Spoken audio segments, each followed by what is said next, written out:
Yeah, this actually, Billy Ray got this guitar for me. Oh, no way. That's cool. Yeah, Dane did a video last year, showed all the Jacksons he had in the store. I was like, oh, yeah, there it is.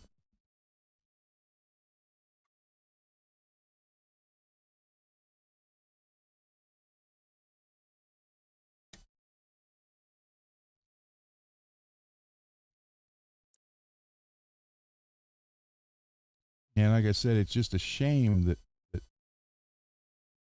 taking. I mean, there was one of these on Reverb that was beat. I don't mean dense. I'm talking the paint chipped away down to the wood in probably 5 or 6 locations. It was beat and it sold for $1,100. That's crazy. This is made in Japan. I think this was a 97. With what you've done to it and the condition it's in now, oh yeah, think maybe $2,000 if you were to sell it. I don't know. It just depends on how bad someone wants it, but most of them, unfortunately, are beat. I understand their tools. You never hear a die maker say, well, it's a tool, I don't care. I know, and that's the thing about, I guess you have a relationship with your tools. Yes. You know every little thing about every little curve. I mean, you pick it up, you know exactly how to hold it. It's just this well-rehearsed dance that you've done 100 times. Doesn't matter if it's a spark plug wrench or a 7/16 combo or whatever. You take care of your tools and you know your tools, and it's a nice Zen feeling. And you go from there. Yeah. Yeah, some people just don't, and I understand. Jed, perfect example. Jed, he'll get something real nice. Oh, look at that rain alarm. No kidding. He'll get some tool set real nice, and then a week later he can't find half of them because they're just thrown around. Yeah. I don't know how many socket sets he's bought because he ends up losing them. Then when he cleans out something, there it is. Oh, go buy another Snap-on socket set. They're not cheap. Yeah, it's like one of these back in the 80s, but back in the 80s, there was this guy that all he'd buy was these. You've heard of Buffalo tools? Yeah. Yeah, you remember how cheap they were back in the day? Yeah. I mean, quality, they would just, you'd put too much torque and the socket would snap in half or something. Yep. And this guy, that's all he would buy. But every day he had to devote at least an hour or so of his time every day after work to go replace the Buffalo tools that he just got, to replace the ones that are broken. I mean, this was a 6-day-a-week thing that he did. And he wasted 6 hours of his life at least, exchanging tools instead of just buying Craftsman and, you buy once, cry once. Yeah. Just buy it and get it over with. Yeah. And take care of it. Yeah. I mean, Jed bought a Snap-on digital torque wrench, and it does all kind of stuff. He paid $1,800 for it. No way. Wow. Yeah. That was too wet. That one pulled off. Hey, Steve Brand, how you doing, buddy? That one was too wet. It come right off. So some of these, like I said, they're like some of them's okay and some of them's not. So them real lightly. I will admit this is the most I've ever had to do on a guitar. I didn't even count them. 1, 2, 3, 4, 12, 13, 19, 20, 21, 22, 23, 29, 30, 1, 2, 3, 4, 5, 6, 7, 8.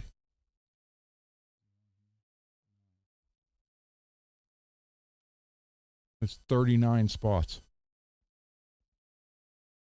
But like right here, these are all in a line. It's like something went to hit it or it fell over something.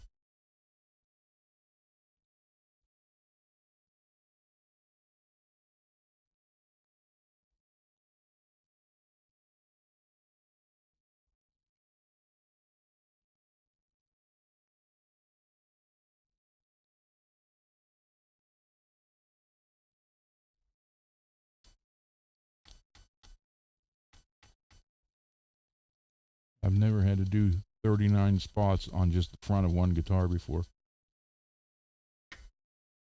Steve Brand, it is an Erie Death Swirl.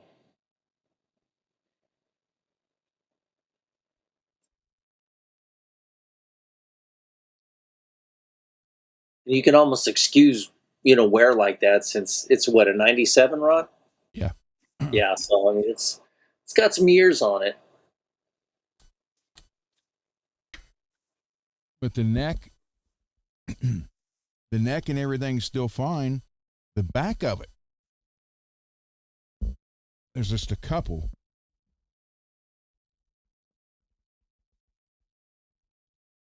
Yeah, only like 2. It's just the front took a beating. Yeah. Made me sad. Yeah, it'd make anybody sad. I mean, that's a freaking cool finish.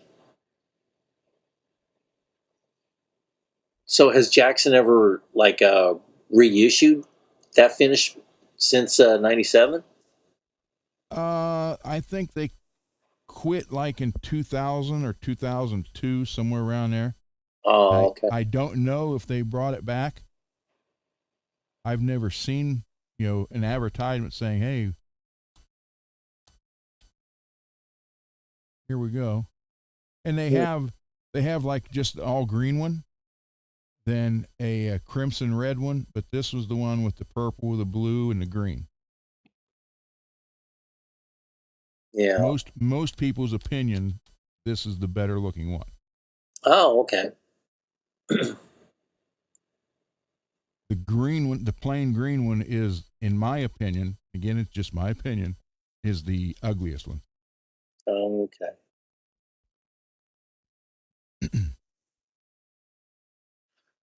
That's the cool thing I like about Jackson, because they really take a chance with all these different finishes. I mean, they just go nuts every year. Mhm. They do something nuts. Like they got the Erie Death Swirls. You got the all those multitudes of crackles. Yep. That look amazing. The white dots on the black one, what is the soloist or the dinky, the Yeah. Randy Rose looking one. The targets, just all the different, the mirrored one. Just they do some cool stuff. There's a Scott in Carolina was talking about one that had like a bunch of almost luminescent, like little triangles on it. There's Oh, one no. on reverb right now, and I think it's down to $350. Oh yeah, with the it's black with their neon green, Yeah, I think they call it the Illuminati or something like that. something like that. I seen them for God, what was it? It was on a sale like a week or so ago for $384 or $348 or something like that. And there's one on reverb right now that I can show you. Hold on.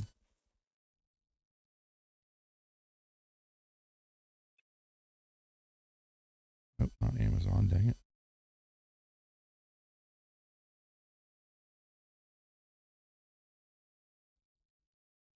Yeah, Steve Brown. Yeah, every professional touring artist that he's ever worked with have guitars that are heavily worn in or damaged from just being played on the road. Yeah. Yep. $379. Okay. $160 price drop. Wow. I mean, that's kind of cool. So is that a dinky? Yeah, it is a dinky. Yep. I Huh. don't know how well you can see that with reflection, but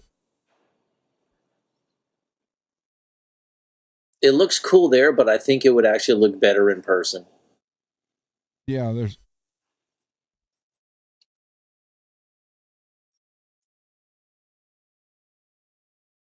Yeah, Steve, he's saying that the damage being all on the front of that guitar suggests to him that either something fell on it or a previous owner pounded on it when playing it, like heavy rings or bracelets, yep. which makes perfect sense. Yeah, because it's all right here, you know. So, I mean, if worst comes to worst, I'll just sand the thing down, just re-clear the whole thing anyhow. Yeah. But I just thought I'd try this and, you know, show you guys that the glue boost, you can use it for a lot of stuff.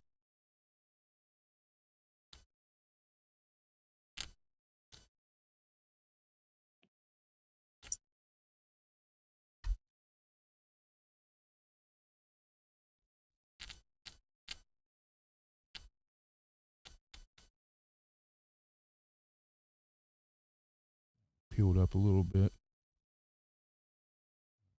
Yeah, 39 places is like crazy.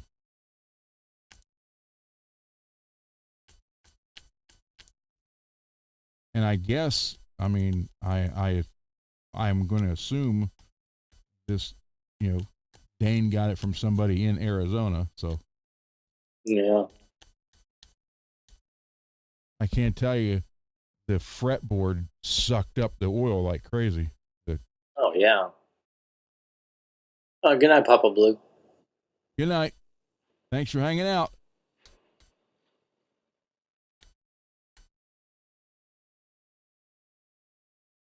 Yeah, Steve is agreeing with you. Razor blade and tape makes a great spot scraper. Yep.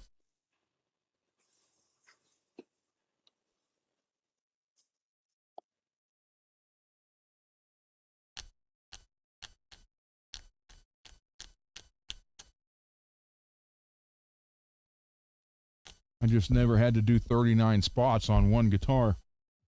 Yeah, that's true. That's the thing, about guitar repair. There's, similar repairs, but there's no two identical. And this is the first time you've ever had that many little spots to do. So, Yeah. at 61 years of age, hey, you're still learning, you're still doing. It's keeping things interesting. Well, I got to make this stuff look good so when Cole and Carrie get it, Yeah. or Beth decide to sell it, who knows? Yeah.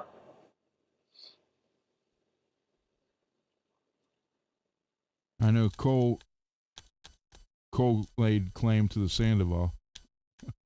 Oh, I'm sure.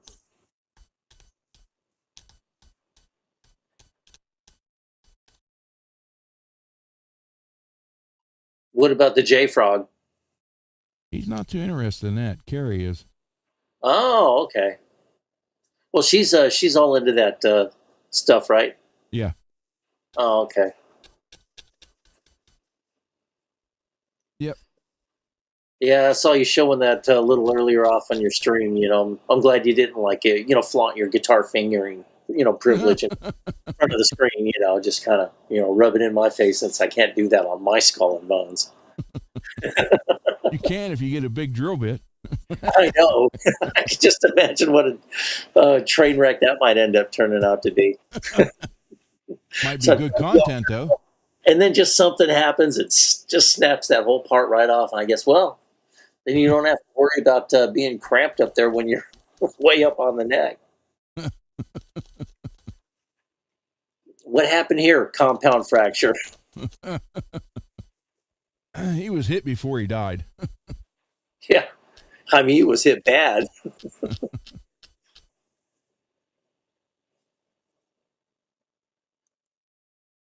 was that rumor going around that what's his name, Jay Frog, died. Really? Yeah, that was when I was still on the other show. Oh. I mean, was the rumor true or no? All we found out it was no. Oh, good.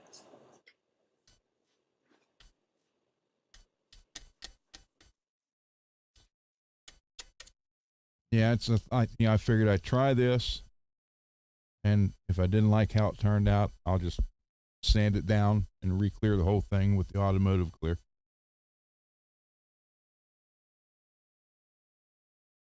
Because that was something I planned on doing with this in the spring after I did Dane's and Rich's. Here it is, going to be September, and thanks to the Ohio weather. Yeah, I know. Halfway through August and still 10 months. If you'd have told me that 10 months ago, I'd have said you was crazy. I know. And now it's been 10 months and you could just feel disgusted. Yeah, pretty much. Disgusted, disappointed, like,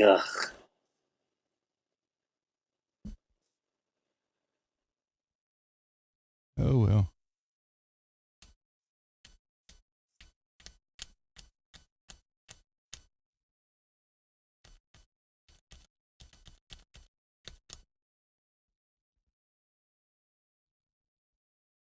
Still good. imagine if you set up like, 3 or 4 more cameras just really super close, gunner vision. Be better than smell-o-vision. Well, hell, anything would be better than smell-o-vision. Some of the shit I watch.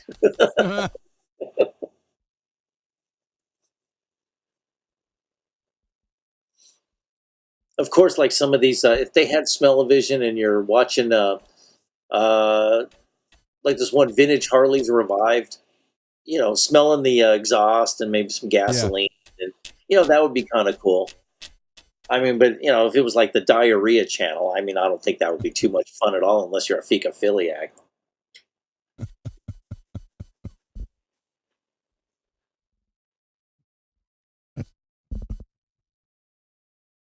Yeah. Or even if you're watching the Morgue channel. Yeah. Or even like a cooking show. That would be cool. Yep.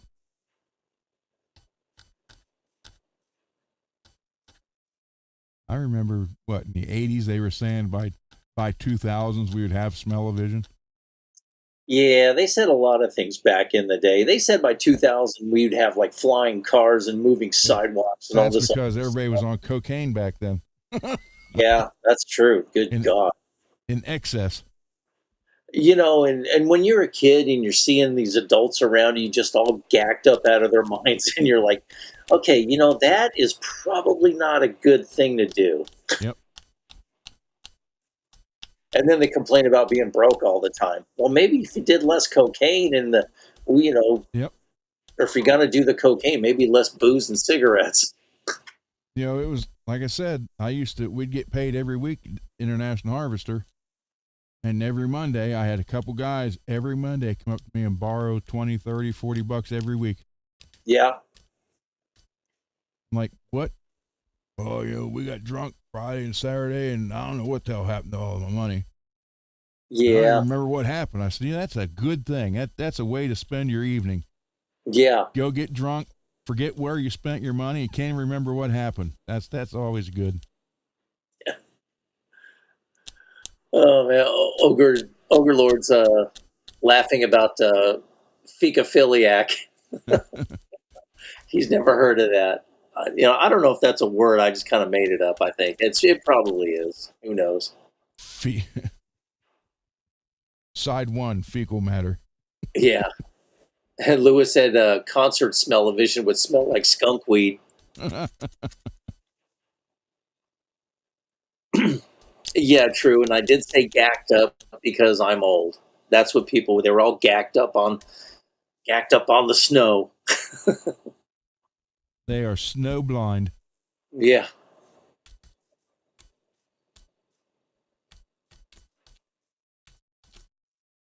What's funny is like you see somebody younger, then they say, then you can like throw out some old like, wow, that's whack.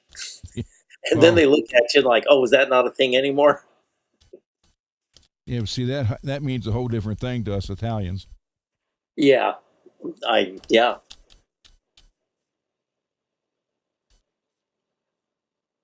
Dude, that's whack. Why? What'd he do? He owe you money? Yeah. Well, he should have paid you back. Yep. If you don't pay back, you're gonna get a whack. If I doed it, I get a whipping. I doed it. Good night, Space Ranger. Good night. Thanks for coming out, man. Yeah, man. Hope to see you back. Yep.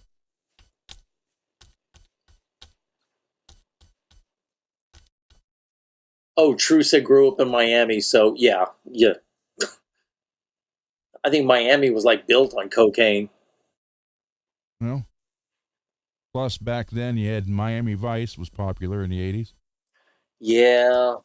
So everybody ran around with a T-shirt and a oversized sport jacket and slip-on shoes with no socks.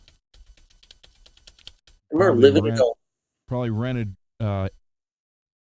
Lamborghinis every now and then. like in the early 80s, living in El Paso. It's like when Scarface came out. Yeah. My best friend Chewy, I was like, hey man, what are you doing, man? I'm like, dude, we were talking normal like yesterday. What, you saw Scarface and now like, give me a break.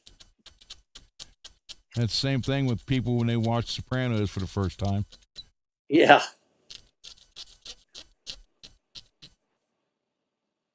They get like that. Hey. Oh, you all of a sudden you're, whoa.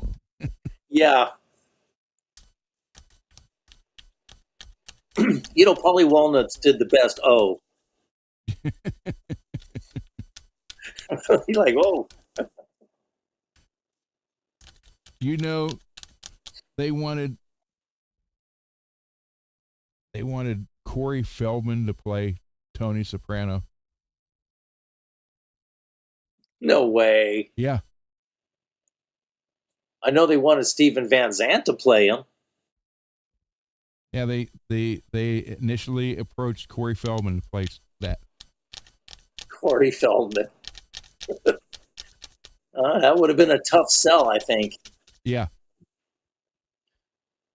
Maybe as Benny Fazio? Maybe Christopher. I don't know, man. I can't see anybody else playing Christopher.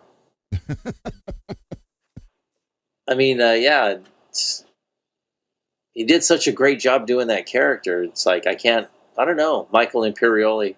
Yep. Yeah, he was, I don't know, man. It'd be tough to picture anybody other than him. I don't know. I guess I'm so used to watching him in the show. Yeah, and that's the whole thing. We're used to who it is. Yeah. It can't be anybody else do this. Well, when they were saying like Steven Van Zandt playing Tony Soprano, David Chase told him, he goes, no, you need to get a real actor in there. But, I don't know. Steven Van Zandt, he's like one of the luckiest dudes in show business ever. I have never heard anybody in the history of ever saying they want, Steven Van Zandt guitar tone. I'm just saying. Hey, as long as you bring your envelope, he don't care. Yeah. Yeah. Seems a little light. So, yeah, so do your loafers. Whoa. And he does it. Oh. Whoa. And I did like, what's his name?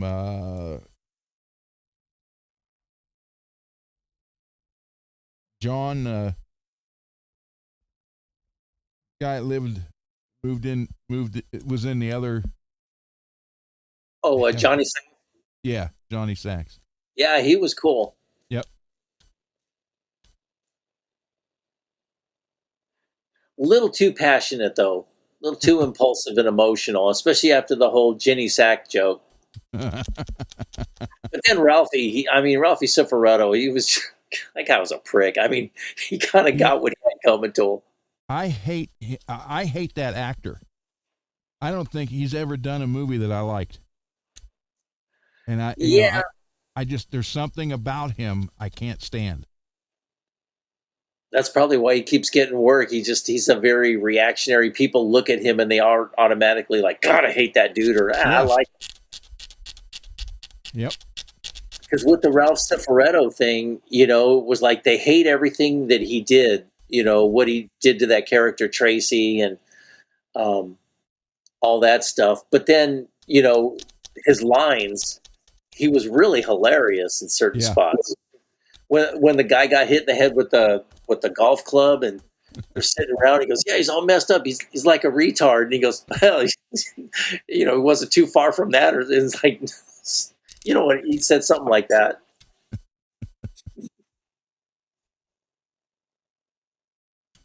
Yeah, the whole deal over the horse. Yeah, pile mine.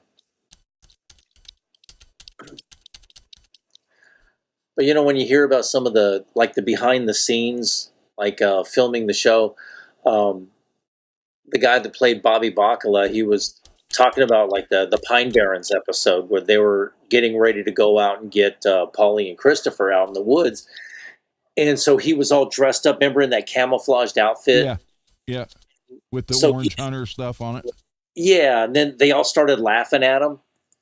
But that whole thing was the laughter Yeah. was absolutely real and improvised because he wanted to kind of shock him to get a reaction when he walked on set. So he told the prop guy to get a huge, big old purple dildo, and he stuck it in his pants, and it was sticking out. So when he shows up, he goes, "Okay, I'm ready," and everybody looked and started laughing because nobody knew that he was going to pull that stunt.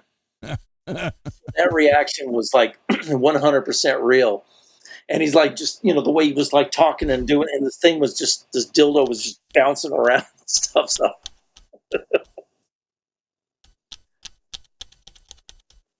And I hated the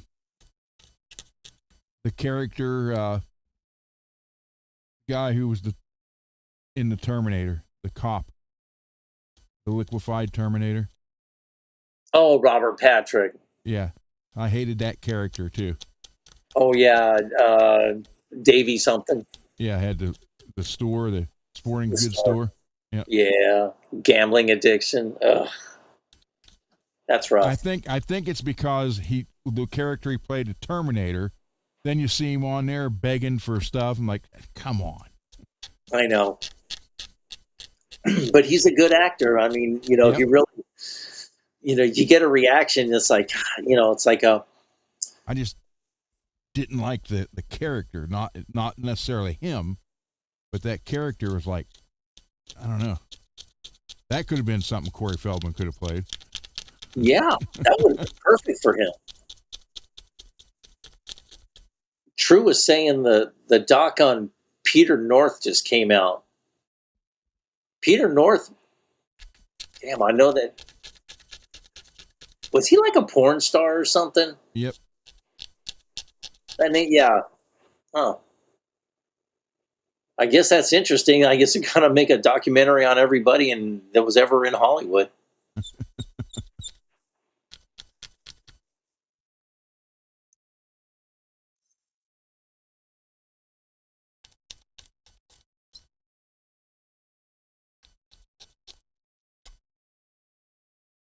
I need to ask David if Debbie lives by him. Debbie Does Dallas. Yeah. Yeah, there was by this one guitar store I worked at, was on Ventura Boulevard, and right next to us was like a pet store, and right next door to that was Adult Industry Medical, and right next to that was the Guitar Center, and the Adult Industry Medical, that's where all the sex workers used to go there and get tested and stuff. And the person who ran it, her name was Sharon Mitchell, and she was apparently a porn star in the '70s. You know, and yeah, she's pretty nice. I used to chat with her. We'd have lunch a few times, but yeah, I was talking about the business. And in '05, when there was a big HIV outbreak amongst all the sex workers, she actually had the power to shut down filming, in the entire porn industry for 6 months until they got it all sorted out. Wow. Yeah, she got out of the porn business and then just kind of got into this, and she was really successful. And that place shut down, I guess, slightly before COVID, I guess. Hmm.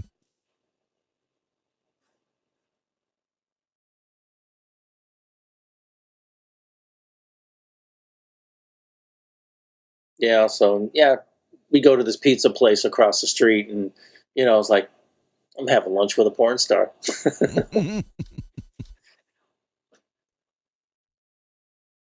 Well, that's no Batman or Norm, but yeah.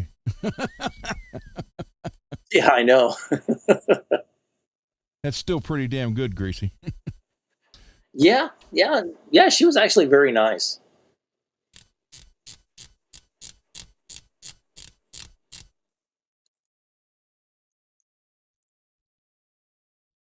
You didn't have lunch with Linda Lovelace, did you?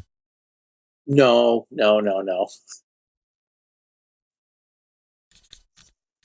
Yeah, this one buddy of mine, he was like just a pornaholic. I mean, this guy had serious problems. That's like pretty much all he ever talked about. And he's visiting me in the store, and then he's looking outside. Oh my God, there's like who? Yeah, she did this one. Okay, I'll take your word for it, but calm down, dude. Don't be such a freaking creep.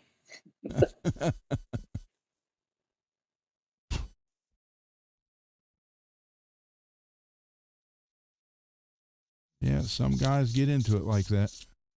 Yeah, the way he'd talk about it, and it was like it was getting sicker and sicker, and I was like, why do you keep watching all that stuff? It's like this is getting really disgusting. He goes, oh, you got to keep watching stuff that's getting sicker and sicker just so you can get excited about it. And I'm like, at that point, I think you might need to just stop and do some like Yeah. porn rehab or something, and kind of see what it's like to be a normal person for a change instead of living your life through that.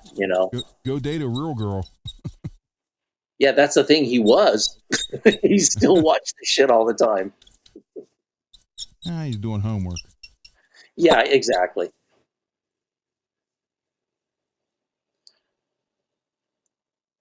But yeah, like off camera, I have to tell you this one story about this one male porn star that it was hilarious. I don't want to say that on camera. It's a funny story, but still.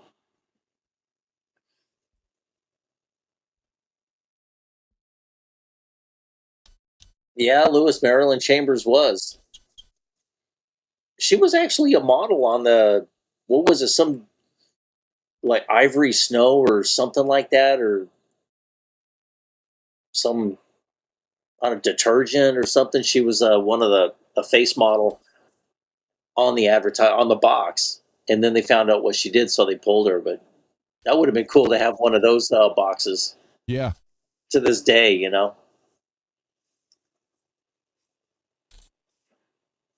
I remember early 70s as a young kid finding my uncle had a poster of Chesty Morgan. Oh my God! I fell in love right then and there. There you go. Well, I used to see Ron Jeremy at Burbank Airport like all the time when I'd be going to Vegas or something. He'd be there, and he travels. He wears like shorts and Crocs, and he never has a suitcase or anything. He has a brown paper bag that he carries the stuff on. And he Did was he just die? I think he might still be alive. I don't think I know he's got like serious dementia or something. I thought he died. Someone. Wow. And Lewis, Christy Canyon. Oh yeah, she was amazing.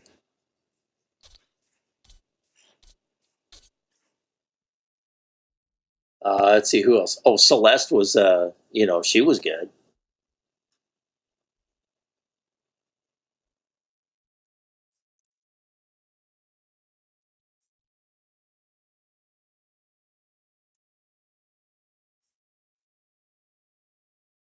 Yeah, and when I was living in Burbank, you there's always somebody walking around. Half the time, I was like pretty clueless. I'd have to really know that actor or actress to, see, who it is. But for the most part, they could be in, some show that I just don't watch, and I wouldn't know. And everybody's I'm around. It's like, oh my god, especially like these guys whenever like a porn star would show up, and she'd be all like just looking like some regular gal, kind of dressed all frumpy and stuff. And they go, oh my god, she did this film, and then they, okay, I don't need to know that. I just like whatever, I don't care. Just You start saying, I don't care anymore.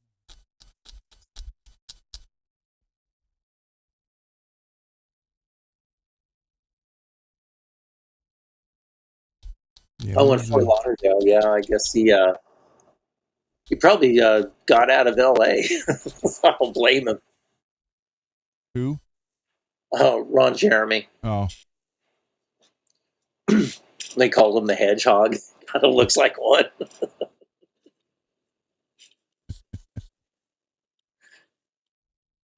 Yeah, because back in the day, you'd see him at like the whiskey or especially the Rainbow.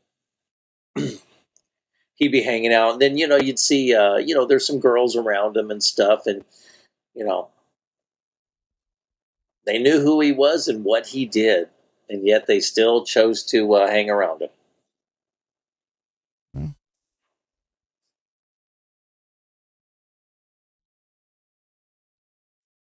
sure there's a lot of guys that did that to a lot of the girl stars. Yeah, yep. The Harvey Weinsteins. Yeah.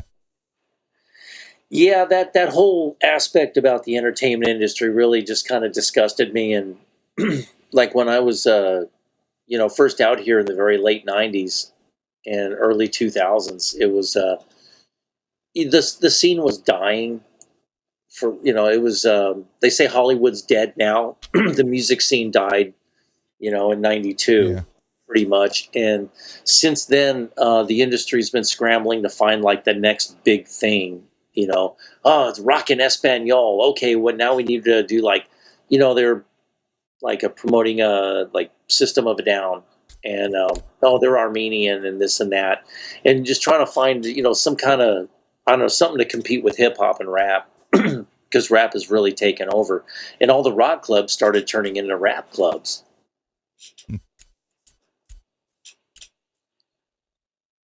Well, like I said, I particularly don't like rap other than Bring the Noise. Yeah.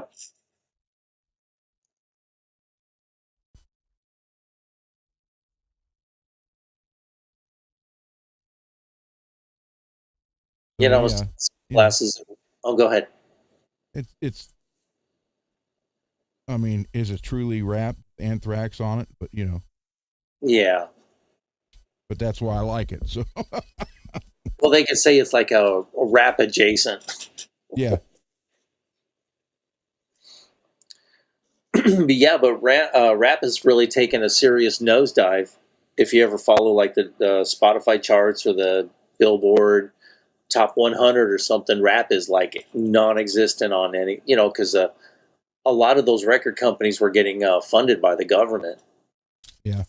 That USAID thing. And since they cut the funding on that, all these,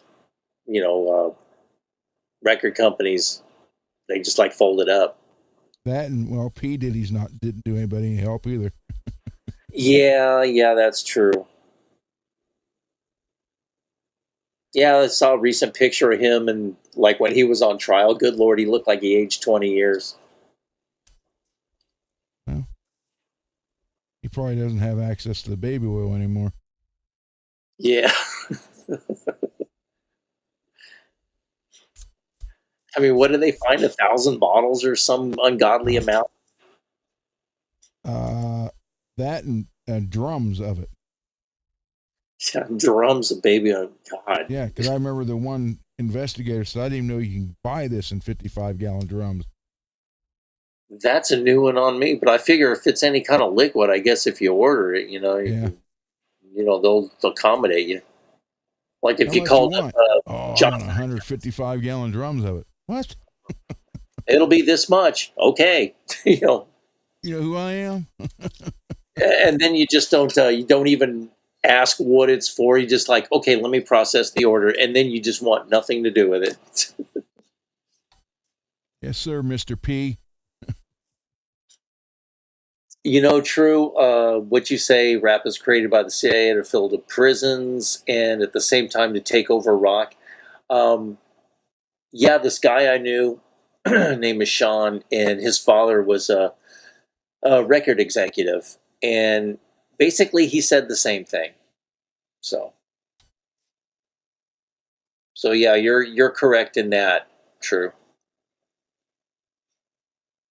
Especially since that sound scan. You remember when they started doing that, Ron? The what? To track record sales, they started using sound scan. No. And for every album that got sold, like a rock album would get 1 point, but if a rap album sold, you got like 5 points, and then it kind of affected the like what was selling, and it seemed like rap was outselling rock all the time, and it was kind of putting the nail in rock's coffin. But yeah, it was weird. It was Hey, Ozman said you can't kill rock and roll. they're almost they've tried. Yeah. Yeah, they did try. Yeah, that's the thing about like to sound like an old fart, but back in our day, our music was fun. It was about having a good time, doing stuff Very with true. chicks, and it was just about songs about love and just cool kind of upbeat, up tempo kind of stuff. And then the '90s came. Nirvana. I hate Nirvana. Then you got your, Eddie Vedder singing the what the hell's he talking about? I can't understand him. That's why I was always a big fan of Pantera. Because when everybody else caved, yes, including Metallica, Pantera sat there and said, you know what? We're going to continue to do this, and not only are we going to continue, we're going to do each one heavier and harder than the last one. So all through the 90s, Pantera was like one of the only bands that carried the flame of heavy metal. And yeah. I am forever grateful to them for that. So, Ron, do you feel that Metallica kind of sold out with the Black Album or Load? Load. Okay, yeah. I think the Black Album was the best album they ever did. Yeah. On Load, I do like King Nothing and Hero of the Day. Yeah. There's probably another. I mean, they all have a couple good songs on them after that. But, I mean, like Injustice for All, you could sit and listen to that, the whole thing, and there really wasn't a bad song on it. Oh, yeah, totally. Garage Days, I don't know what the hell they were trying to do there. I don't know. I did enjoy that. I was watching some movie on Pluto the other day, and the girl was throwing a fit. She was arguing with the guy about when band members cut their hair, it kills the band. And he was naming a couple bands. She's like, okay. Metallica cut their hair, then came out with Load. then Reload. And then I would throw, oh yeah? Well, Journey cut their hair, and then they came out with Frontiers. Faithfully. She just started like naming bands that cut their hair, then everything they did after that sucked. In some cases, they do make a good argument, though. Yep. Yeah, I mean, it can be very thought-provoking when they like, oh, you know what? Yeah, I see a pattern. You know. Yep. Cut your hair and go to hell. Yeah. True. I did see that MXR came out with that flanger double pedal, and Kayla Kent did a comparison, like a part. I think it was a part one where she has an original rack unit that she got, and then the MXR sent her that new pedal. So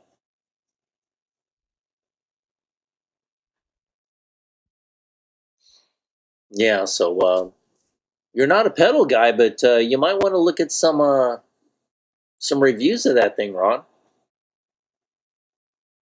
I saw one the other day, and I thought what they showed playing through it sounded like crap. Mm. And I can't remember the name of the pedal. It's black. It's got like a bulb window or a window in it, and it shows like a electric spark in it as you're playing. Huh. And they're like, "Oh, this is so cool!" And I'm listening to it. It sounds like crap. I mean, it really did. Wow. It looked cool. It looked like something from one of the 1930 monster movies. Yeah. Being one of the laboratories. That's about what it sounded like too. Yeah, backstage, Kayla Kent is a killer guitar player. She did an article that I'm halfway, or an interview that I'm halfway through with another female guitarist, and they're talking about their guitar journeys and their inspirations and stuff, and especially how it is that they survive in this male-dominated genre. And Kayla's actually quite the Second Amendment enthusiast. Gotta love her for that. Yeah, and like she says, that guys come up to her at the range, "Hey, little lady, durka durka durka," and she's like, "Fuck off." She's been shooting since she was very young, so she knows. That is a good thing.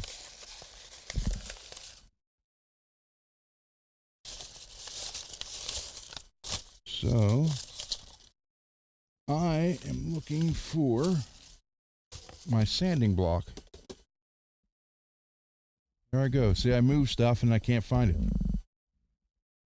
I put stuff down, and then I'm like, "Where the hell?" Then I got to like carefully scan where I just had my hand. Oh, there it is. Damn. You know. Where is my sanding block?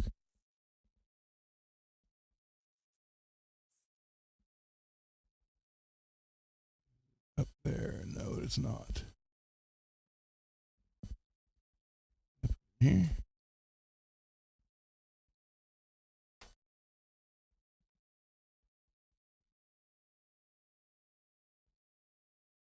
Oh.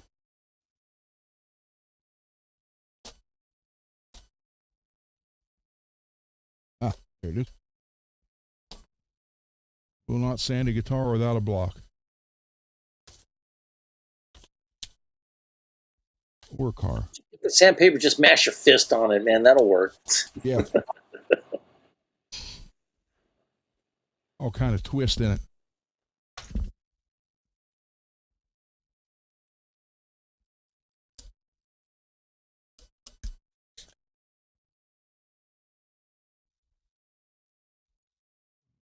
I can already see And that's that. 1500. Yep. That's pretty much what I start with that brand, or that, because that stuff is so killer. Yeah. Yeah, I noticed that because I'd almost expect you to go a little coarser, but yeah, with that McGuire's 1500, man, you just go right there, and Mm-hmm. your results are pretty amazing. The whole uniform, the uniform of the the sand or whatever it is they got on it, that's what makes it so good. Yeah. Because you don't have the bigger pieces just randomly in there, which give you the deep scratches. Yeah.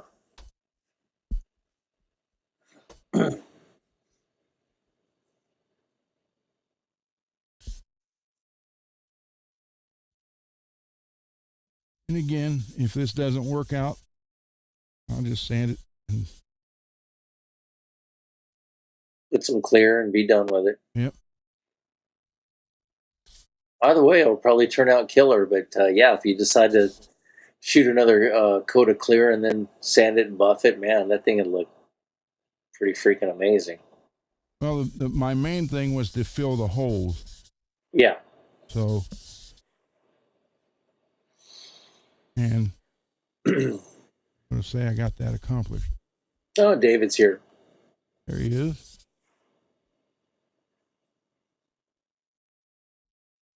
So, I mean, like I said, I'm looking forward to September now, apparently, so I can paint. Yeah, there you go. And then if you do it around the holiday season, that's usually a slow time for YouTube anyways. Yeah. So, with people doing all their holiday season preps and all that other, they got life stuff going on. So, yeah, that might work out a little better.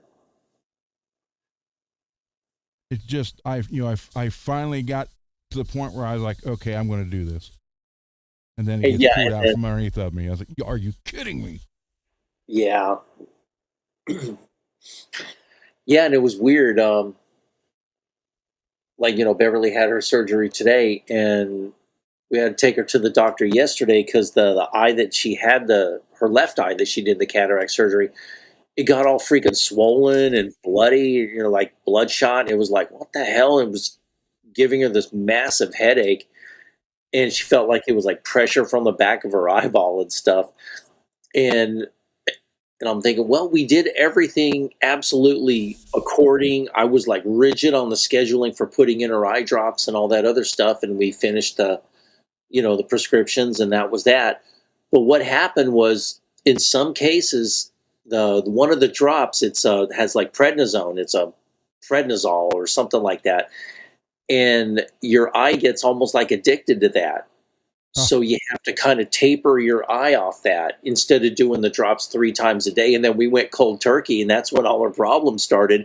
We should have started weaning her off, like, okay, down from 3 times a day. And then for a week or so, do it 2 times a day. And then for a week, like 1 time a day, so that was weird. So that's something I just learned, and I've never heard of that before. So, the more you know. I didn't know a part of your body could be addicted. Yeah, so, and that Eric Carmen song, Hungry Eyes, on the Dirty Dancing soundtrack? Yeah. So I'm singing to her, Junkie Eyes. And she's like, shut up! Didn't you say she could kick your ass? Oh, she could totally kick my ass. Are you kidding? I mean, she really took to MMA style kickboxing. Let me tell you. I mean, she took to it like a fish on water. And the way she's like working that heavy bag. I mean, even this dude that was like 6'5", his name was Dana, and this guy competed, and he won, titles and stuff. And he was like, "Damn, she could really hit that bag." I'm like, "Yeah, she'd kill me if she kicked me." When a girl gets real good at hitting a bag, that's when I'm starting worrying. Oh, but the funny thing is, like, she and I just constantly talk shit to each other all the time, so it's, it's all in good fun. And then, if, you'll know when we're angry because there's no cussing. And then there's just straight, da da da da da. But when we're like, we're both like, we talk an incredible amount of shit to each other. It's a lot of fun. Well, must be. Yeah. Hold on, add David to the. He's still there? Oh, okay. Yep. I didn't hear him saying anything. So. Yeah, Louis, Kiki Wong is awesome. Yeah, she's doing really good with Smashing Pumpkins. You just say kick your wong? What? She probably could kick your Wong, but no, Kiki Wong. she's an amazing guitar player. She actually has her master's degree in nursing from UCLA, I believe, and but she always played guitar, and here she is with the Smashing Pumpkins now. Well, at least she took the shot. That's the best thing. Yep. A lot of people have misconceptions about Billy Corgan, and then the times that I've talked to him, he's just been absolutely awesome. And he has a good sense of humor too.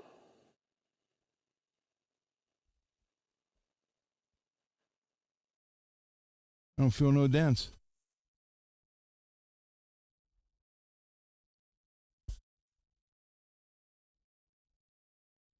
Feels good. Yeah. Wow, so you feel no dents, and the vest has no sleeves. Awesome. That's it. I told Larry's on vacation, and I told him to get a hold of me when he gets back. That's the one that came up with that joke. I said, I said, I'm not going to do it. I'm not going to say anything to you now. I said, when you get back, give me a call. Yeah. Because he's going to find that pretty hilarious. Yeah, because when I was talking to Beverly, and she's like talking about this shirt, I'm just going to kind of do this and just cut it shorter and just use it like a sleeve. And that's why I looked at her. Vests have no sleeves. And then she didn't know what I was joking. And she goes, yeah, I should cut the sleeves off. And I was like, I can't wait to tell Ron. This is going to be awesome. An old stupid joke made in Little Shady Side, Ohio is now international. I know. Yeah, I'm sure Larry would find that funny. So silly. It's just a silly thing. Hold on here. Let me add you in there, David. There you go. Oh, hey. Howdy. Good evening. Howdy. Good evening. A good evening. Good evening. I do not want to make. How do you say that? Bela Lugosi in Abbott and Costello Meet Frankenstein. I don't want to make Frankenstein's mistake with an inimitable brute. I've never really seen too many of those Abbott and Costellos, just in passing. Never really sat and watched them. They're funny. Okay, we got low spots. That's why you use a block, because it reveals it all. Oh, so you got a few low spots? Yep. Here, and here. Oh, okay. A little bit more sanding. You might hit it up with a little more glue boost and then yeah, if I can't get it here shortly, I will. Oh, okay. Nice.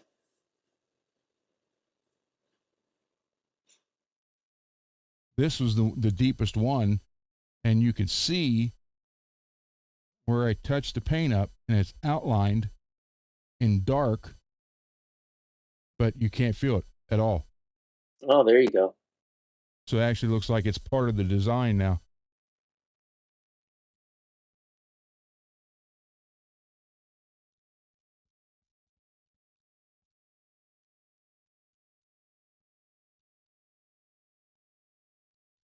Matter of fact, switch this around. Telling you, this paper is not cheap, but it's excellent. Yeah, it feels good. I got mine in last Friday and I was feeling it and it was like, oh, this feels nice. It's like, are you going to use it to sand? No, I don't want to waste it. It's too awesome. You almost want to buy 2 packs. Just one you can rub your face on and the other one you can use sand guitars or something. You sit there, ooh, the precious. Check it out, man. You ever going, no, don't use it ever.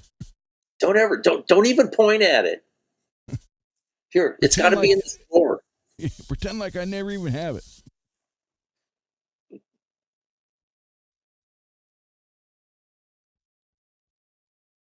And you can cheat a little bit and turn on the side like this, but you got to be very careful Oh yeah.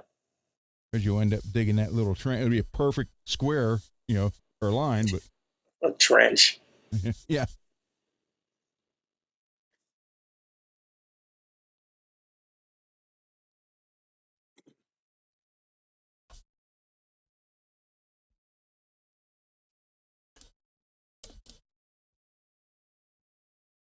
But, it's wood and metal. It can be fixed. Yep. I'm sorry I don't have my level 3 hazmat suit on sanding this, Well, I wasn't going to say anything about that, but I was going to mention the lack of an oxygen supply with a purified air distribution system. I mean, let's be real here. Yeah, let's be real stupid. I know. That's where I was going.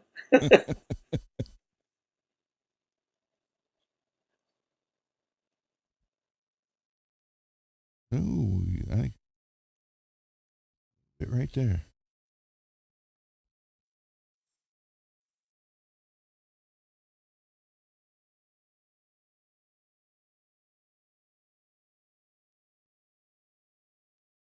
David, you okay? Yeah. Yeah, Oh. I'm fine. Just checking. Yeah, backstage. That's probably my rinse guy out there outside.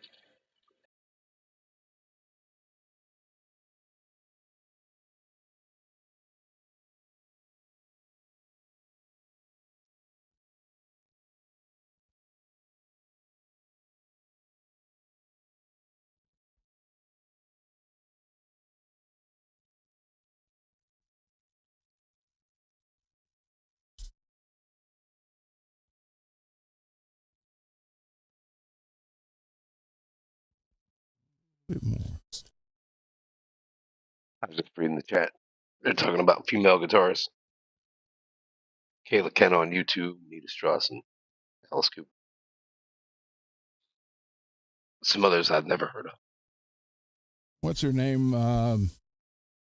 Courtney Cox, too. No, not the Friends actor. Right, yeah, the other one, the green guitar. Yep. What'd she play with? She was Iron Maiden, the Iron Maidens. What she started Yeah, out in, with I think. Nita Strauss. Yeah. Pretty sure it was both of them.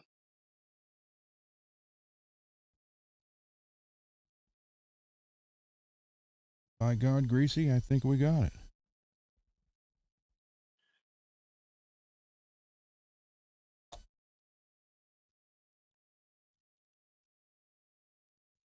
Okay. Yeah, rinse always comes by really late to pick up the laundry, so there you go.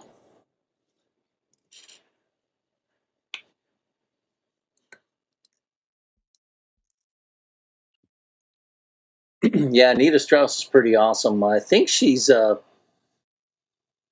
had a baby or she's pregnant. So I was nowhere around her. okay, well that's a relief. I was thinking as soon as I heard the news, Ron, God damn it. 40 years ago, I had to worry about that.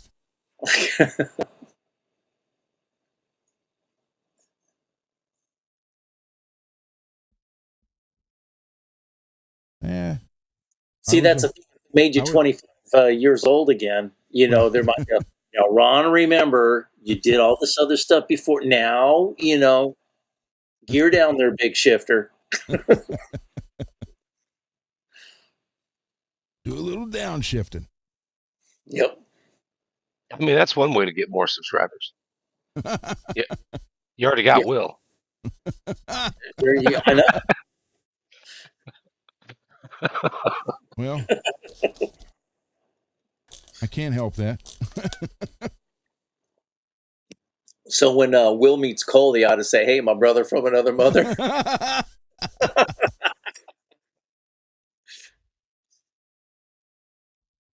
Cole, you got a brother down under. He'd be like, down under what? Down under the equator. Where the water spins the other way. I know. I'd be flushing toilets just to look. Holy shit! Look at that. Why, that there's some crazy stuff. Seen Abby Green on YouTube. No, I haven't seen her. There's this one guitar player. I mean, I don't know. She might be AI. I mean, she's too cute and perfect looking, and plus she shreds way too good. Her name's Lexi Rose. This really cute blonde. There's no such thing. No, there's not in my book. There's plenty of cute blondes. They're all just bad shit crazy. That's for sure.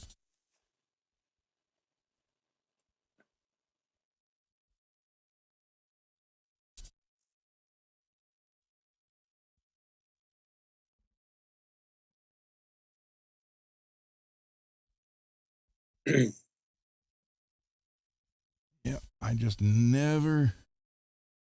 2 was enough. Yeah, I hear you. Good Lord.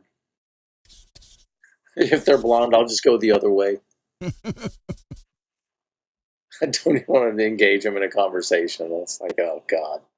That's when they start talking. You look at them and say, excuse me. I'm sorry if I get you the idea that I was concerned or interested, and walk away. It was not my intention, clearly.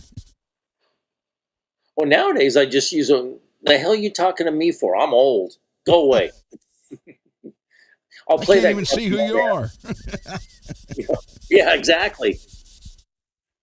I'm old. I'm blind. I need an adult. Well, in my defense, I was left unsupervised. Yeah.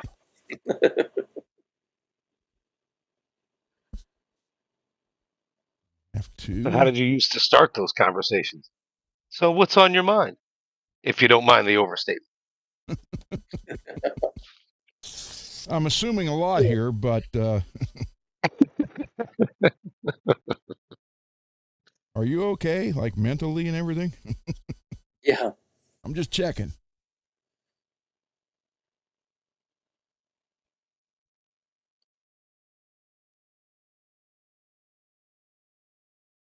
Yeah, I'm probably going to take those off. Shove them down in there along with that.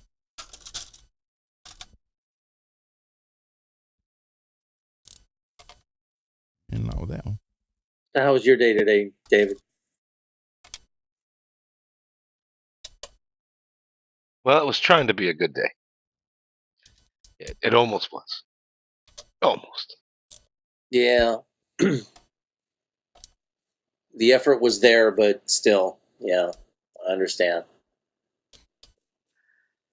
I have a guitar neck that I was trying to fix my fret ends a bit. And I've always struggled with it. And I think the reason is because normally, and I'm explaining this for chat. Let's say you have a Les Paul and you get the binding on the side. Right. You would need what they call tang snippers so that you can cut the bottom side of the fret that goes into the slots, right, that holds them in place. Mm-hmm. Yeah. You have to cut that on the ends so that the fret can still sit in the fret slots regardless of the binding that would be blocking the sides of the fret slots, right? Right. Well, I would say at this point, only somebody very unknowledgeable of guitars and refrets and what it takes to do a good job, only somebody unknowledgeable would not cut those tangs. And the reason I say that is if they're all the way to the end, when you go to round your fret edges or winter happens and then you have fret sprout or whatever else, Right. your biggest problem is always going to be those damn tangs that they left in there going Yeah. all the way to the edge of the fretboard. And then take it up a notch. if you have a Ibanez neck, for example, on the first fret, the tang is probably deep enough that you could consider that it's all the way on the back of the neck. Right? It's starting to be on the back of the neck because it's all the way through the whole fret slot. Once you're Yeah. battling those, you will never stop. Yeah. Man, no matter And, what, the tang will always get you in trouble. and specifically on stainless steel, Yeah. because it's very unforgiving. You really Yeah. should never do a stainless steel fret job and not cut those tangs. I have now done that to myself 2 times. Oh. And this neck I bought that I'm having problems with, it's about trying to suffer the same fate. By the time you've got it smoothed out enough, rounded enough, you're starting to destroy the length of the fret, which means your strings would be hanging off the edge of with a Floyd or something. So you got to be really conscientious of what you're doing. And I just can't get this damn thing smooth enough. I should be able to smooth them out so I don't feel it running my hand down the edge. And this was a roasted maple neck. Oh. And that neck has proven to me roasted ain't worth a damn. Whatever you think you're getting, you're not. I was going to ask you about that. You know, your preferences over unroasted versus roasted maple. Charvel quarter sawn seems to be the best. You want an all maple neck. Now, that's not fair to all the other companies. I've got some pretty good necks that are not Charvel quarter sawn. But as far as working on them, doing a stainless steel refret, I like those the best. They've made a strong neck that can handle it. You know, I know quarter sawn is stronger and better than like regular flat sawn. But Now, there's all kinds of biases in the world, right? And yeah. why would I open my mouth and say this? Well, I like Warmouth, but I'm starting to think I like Warmouth better with binding along the side of the fretboard, Oh. because the neck I'm having a problem with Yeah. is really the last neck I thought I would have had a problem with. Oh. It is a Warmouth neck, and I can tell you from the winters here and guitar necks getting dried out, being roasted maple did not save this thing's life. It's Wow. not made it any better. If anything, I'm trying to put the gun oil on it, right? The true oil. Yeah. Polyurethane has a tendency to shrink just about anything. It's kind of unbelievable. Yeah. Put that on a neck, and then it's like it sort of shrinks it a little bit, enough that after you're done putting that on and smoothing it, oh look, you got to redo your fret ends because it got a little sharp. You're like, what? I fucking breathe on them? What the hell's going on? True oil seems to do a better job, but at the same time, I'm not seeing where there's been a major benefit to having a roasted maple neck.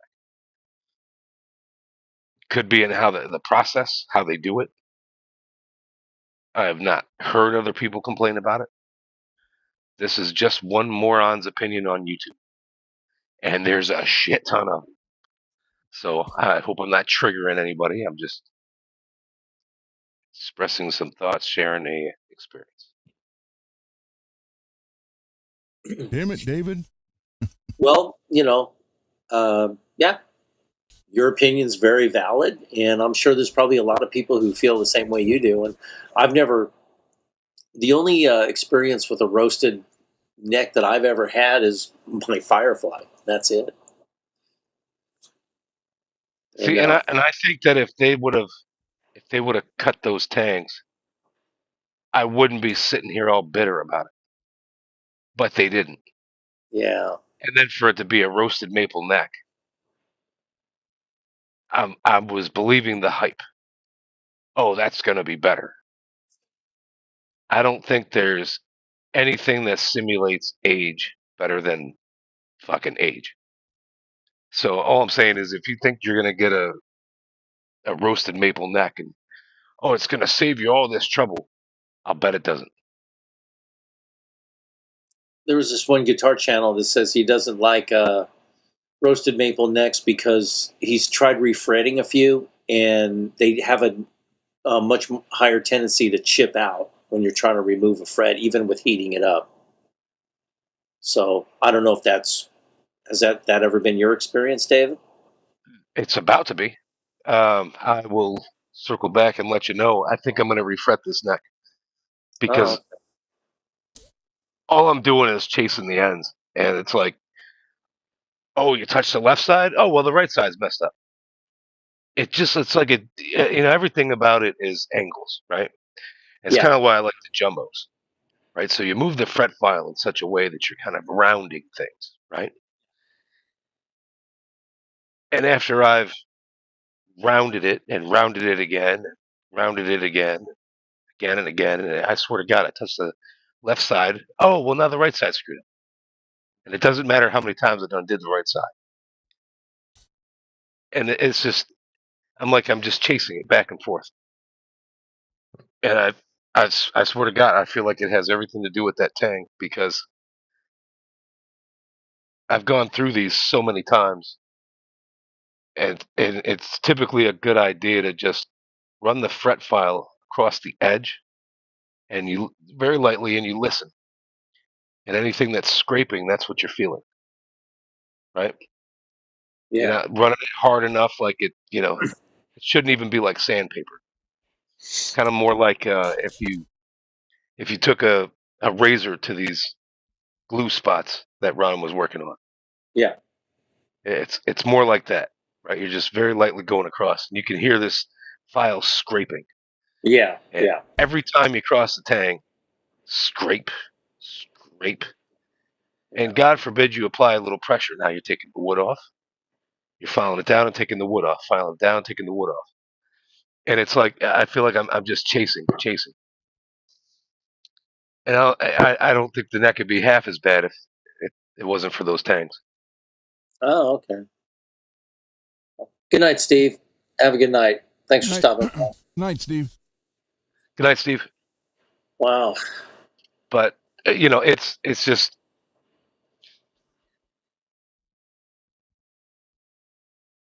that neck has seen shrinkage from the winter, whereas you would think a roasted maple neck would not, and it did. Yeah. Wow. Huh. Because I So heard roasting eliminates all that. It stabilizes the wood. Dries up any sap in the micropores. Makes it lighter in weight. I've heard all kinds of stuff. yeah, and Steve mentioned, it's prepping roasted maple is a lot different than regular maple, and it tends to be brittle. Yeah. So I think that's kind of what I'm going through with the fret files. It's a little more brittle, so it's not holding up to that file very lightly going across those edges. Okay. Again, you're kind of running it, and then it's like acting like sandpaper, taking some of the wood off. So have you Mm, really helped yourself if the wood is coming off? You see what I mean? okay. And and the most aggravating part about it is, sure, I can work it and get it right, but the next time it gets dried out, what's going to happen? Those tangs are going to be sticking out again. You see what I mean? And it's like you got double the problem because the wood really isn't that as tough maybe as it ought to be. Now, if you wanted to just clear coat the neck, and there's all kinds of people that like to put on a thick clear coat and things like that, yeah, it's going to change Yeah. your experience. Sealing it with different things. But it like even with true oil, right? You want to put that on, and then you gotta. The idea is you lightly go over it with some 1000 grit stainless steel pads, right? Yeah. And you got to go very lightly because you don't want to take off all your true oil, but you're trying to make it smooth. And it's kind of this, again, it's like a delicate science. Yeah, and backstage is right. You can pre-wet before, taking them out and everything else. It's just some of your pulling out some frets might chip a little bit because that wood is just not as strong. Oh, okay. Yeah, and Steve was saying there's a couple extra stages of prep prior to pulling frets out of a roasted fretboard. And Yeah, I imagine that. Yeah. you want to put on your lemon oil, let that sit, go very slow. And there's StewMac makes some good tools for like these. It's like a Slim Jim for a car, right, to get into a door. Uh-huh. And you're just putting them under the frets as you take them out, keeping your fretboard down so it's not coming out with the fret.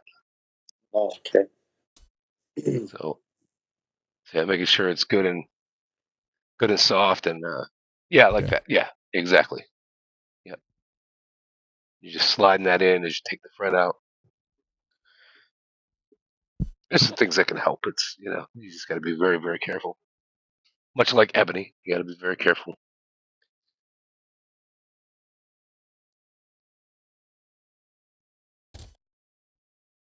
Oh, good night, Lewis. Take care. Have a good one. Good night, Louie. Yeah, when I originally bought that neck, I thought, oh, good.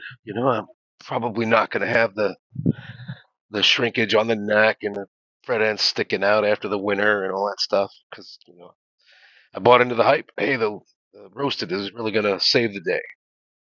It really didn't. What? That's good to hear. And do you think, David, that there could be possibly like some manufacturers, like for the really low end guitars, because they got to use like lesser materials, so they would roast their maple necks in order to make them a little more stable and give the appeal of like a an added feature or a bonus on that. Feeling that it's the way it's done. Making sense. So for example, you ever get an Ernie Ball guitar, and I would bet it may not matter if it's roasted or not. You're gonna have a pretty solid guitar, a good experience. Same with the Kiesel. Yeah, there's so But many I think different. if they're trying to cook it and speed it up, I don't know. And according to Kiesel, you can't really control the color. So it's That's kind right. of amazing. So I always found it amazing, these the lower end of things, Firefly or what have you. Yeah, And they've got a roasted maple neck, and it's like they're all the same color. yeah. It makes you wonder if they're using a tint. That's what I'm thinking. I can tell you this. I had one guy brought in here one time, and he's like, can you sand the back of it for me? Like, sure. I started sanding it, and the dye came off, the stain. Yeah. Now I'm not having that problem with this one from Warmouth. It's nice and dark. It's clearly the wood. Mm-hmm. When you sand at it, it stays the same color. Okay, But Morris. I think there's a process to it, and all I can do is speculate. But I can tell you that Kiesel said you can't control the color. You'll do the process, and some of them are lighter than others. Yeah, because I remember a few years back when some guy complained about the neck was really dark, but the fingerboard was really light, and he was upset about that. Yeah, And then he thought that they just disregarded his request. Yep. yeah, and then Jeff kind of went off on a rant because we're kind of got himself in trouble a little bit. Yeah, I remember that. Yeah, Yeah. so but I mean, it's like Jeff is right. You can't you can't say like, oh, I want it really dark, or it's got to be this, because like when I worked there at Carvin, we had people come in. Can I specify that the body, the wood gets cut from a certain section of the tree, and he had like measurements. I want it like, say, this like a foot up from the ground and less than this, and I want this piece. Like, no, we don't do that. That's when you say, "Shut up, ass." Yeah, we had some people that were just unbelievably picky about everything, and these are the kind of guys who probably, in order to find good wood, like, around 1959, they'll study geographic, like, weather patterns and stuff of what was going on in South America around that time and see how that contributed to the resonance and the tone. I mean, it's like, good God, I get a headache thinking about it, but I've had conversations with those kind of dudes.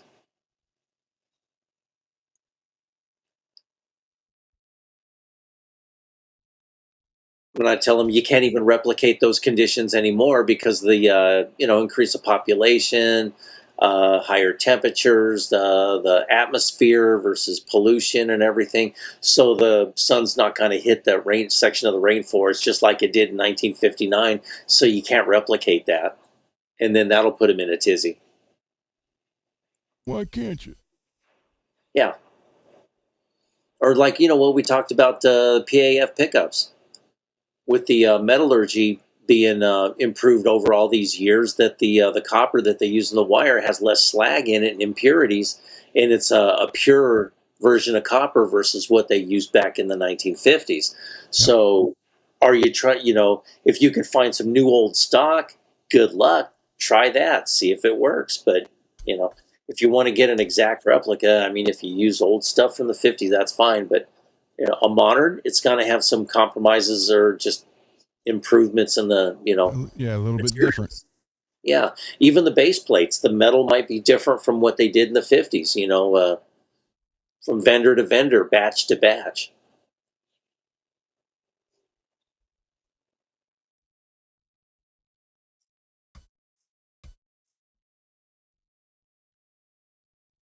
All right, I'm going to shut this off so you don't hear the noise from the drills.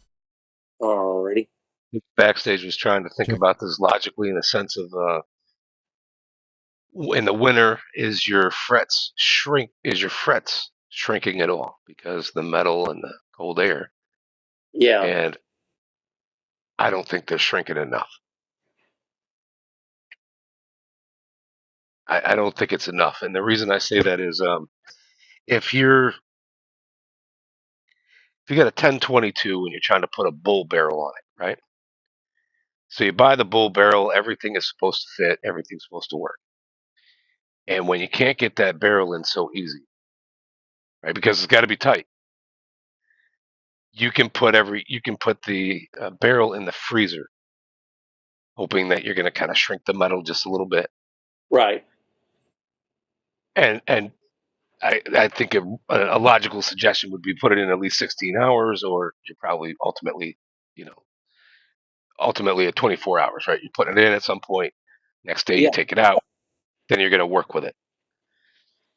Put that whole thing in the freezer, not the chamber of the gun, right? Whatever you're going to call that, the receiver, whatever. yeah, And the next day I went to put that barrel on it, and it was still tight.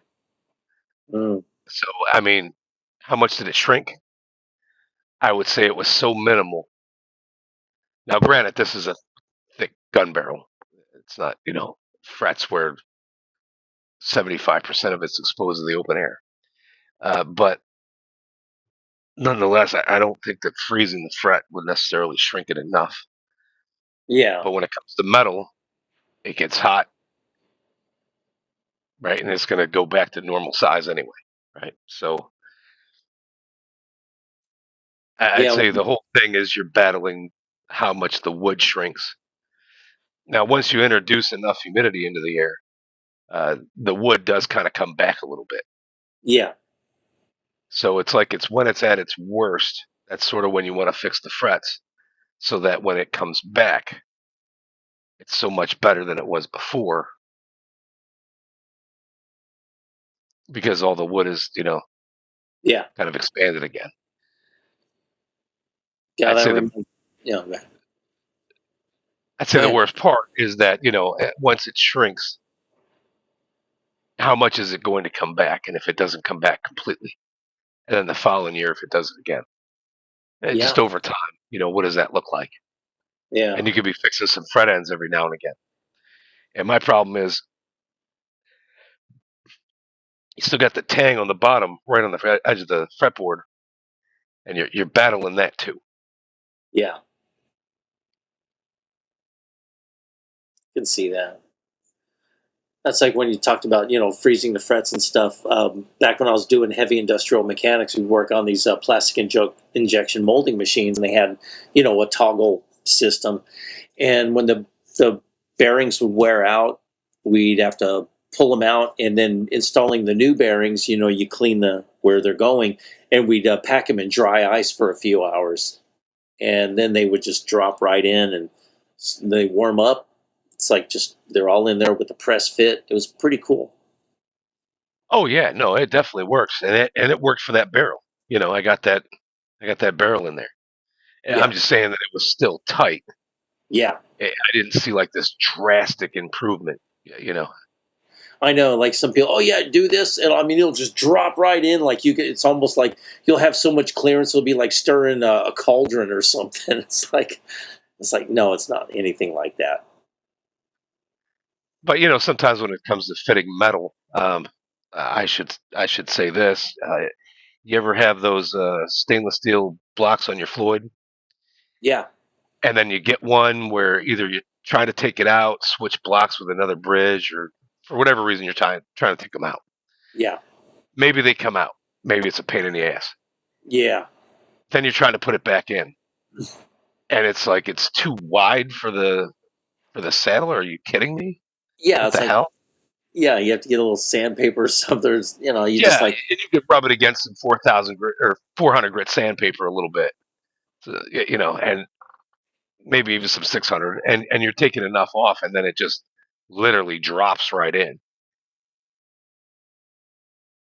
And the real question is, how much did that sandpaper really take off of that thing? yeah, Next to nothing. And it's just that precision fit. yeah. And sometimes I think maybe some body funk or something, or some sweat if you're playing a lot, and it kind of gets in there and just kind of whatever little tiny gap that there might be, it just fills that and makes it a little more difficult to take out. And then there's still a little bit of that crud when you take the saddle out, and you gotta, I don't know, do a little cleanup work or something. Use a specialized soldering tip to soften the wood to remove the fret. I've seen those at StuMac. Fits in the edge of their soldering iron, and it has a little relief. It's almost like looks like almost like a fret file or something, and you could just kind of put that on there and just go over up and down the fret without it slipping off and burning your fingerboard. Oh, okay. Yeah, Oh, you just use a regular file, soldering iron, just kind of yeah, sliding across the fret yeah, one side to the other.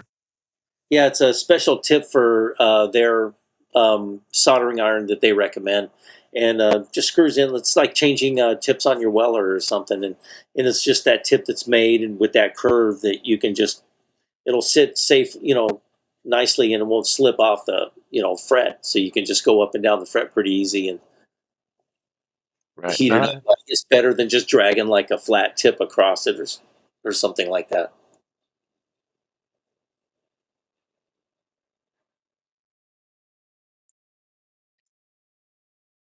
I guess my question is, does it really soften the wood? I know it'll soften the glue. Yeah, Maybe it will. It's possible. Look it up and see what StuMac has to say. but maybe if it's a bad piece of wood, it might soften up more so than say like a really good quality quarter sawn neck.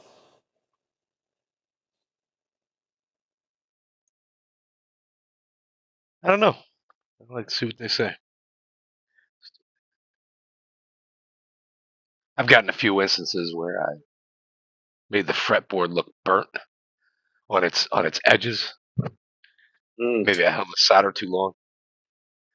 didn't necessarily matter. I mean, it was really just surface, and once you put in the new frets and all the things you're gonna do to it, you don't see those burnt ends, but it's just the fact that they get a little black. It's kind of funny. Yeah.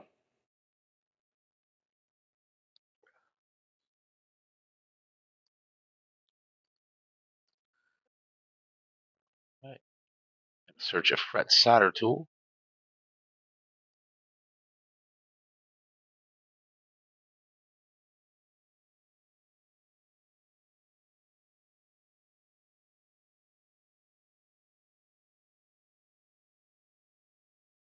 Probably just trying to search a solder tip.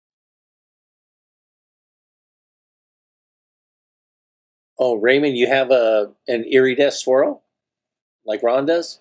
Nice. I love those paint jobs. That looks really cool. Yeah. And true. The drink the astronauts took to the moon.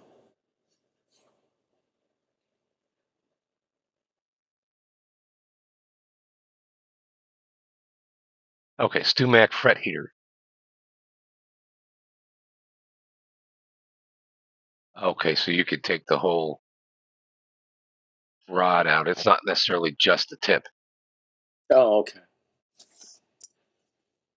Maybe they got a couple.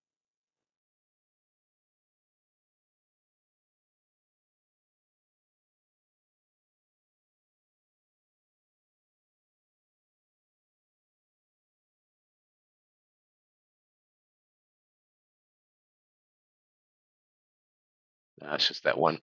But basically, you take the whole tube out of there. You stick their thing in there,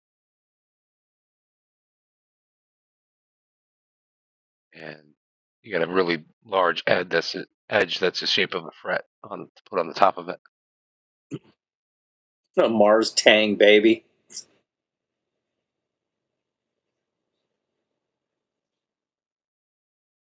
Yeah, that is like the funniest name for that.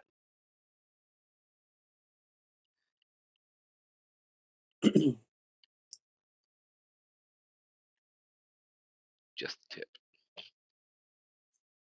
Yeah, between Orange Tang, Fret Tangs, and Poon Tang, you got nothing but problems, man.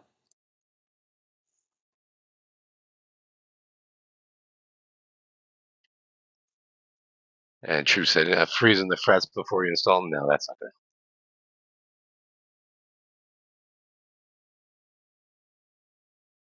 You're better off just taking a minute to line them up with slots that were previous there. Yeah. Make sure the teeth line up.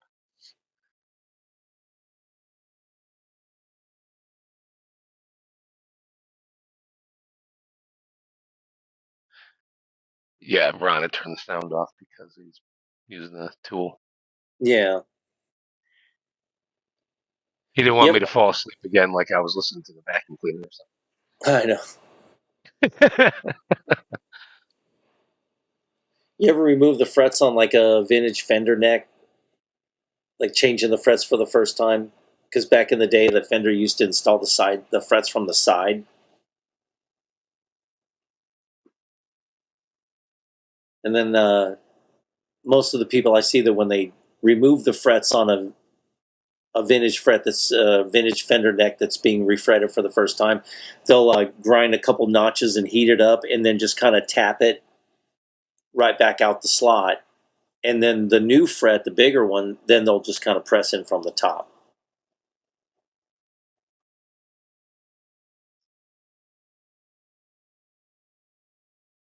I saw somebody doing that once. It's very interesting. Yeah, I've seen like Dan Erlewine do that. I've seen other people do that, and yeah, it's weird how Fender used to just fret their necks always from the side for God many years.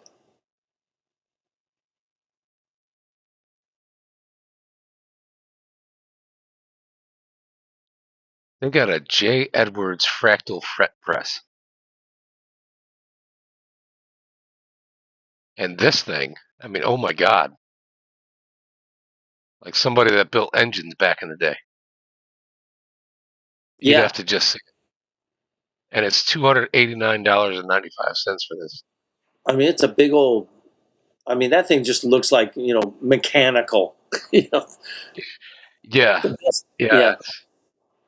I bet it works nice. I'm not getting that.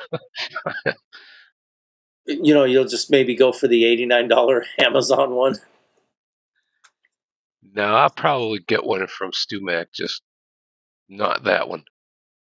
I don't think it needs to look quite so elaborate.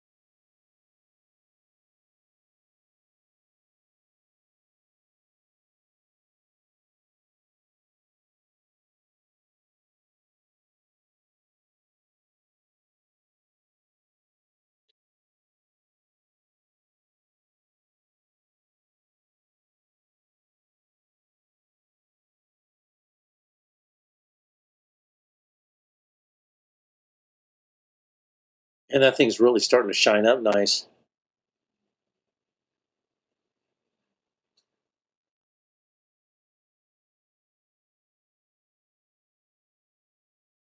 Yeah, the Fret Arbor Press, $181.99. That's the one I would get. Yeah. Well, I got a birthday coming up this year. I'll probably get it somewhere around there. There you go. Yeah. Take the time to set it up. I guess you have to kind of make some adjustments on it before you start using it.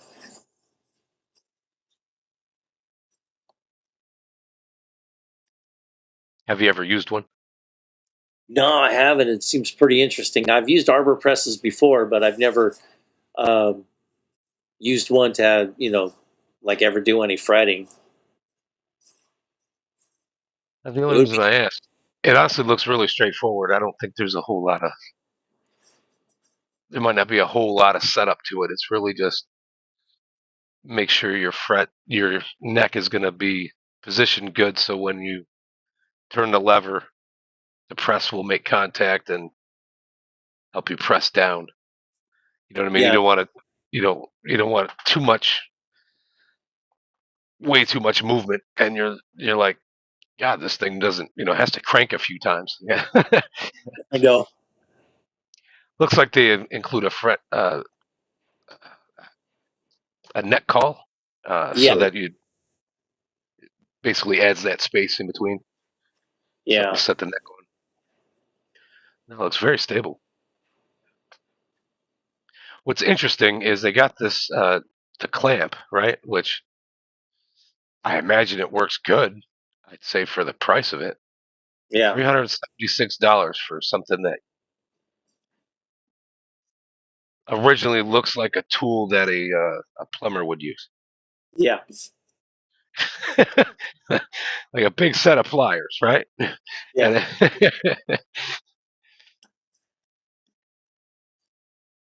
Say, oh, but it's a specialty tool. Say, well, I well, yeah, guess you got the one side is all padded for the back of the neck, and the other side is, gonna press the frets in there yeah, at a specific, radius and all this changeable parts. I mean, cool, but I'd rather have the fret press. yeah, Sitting here trying to strong arm a set of pliers. Oh my god. yeah. That jaw screw thing is like, forget that.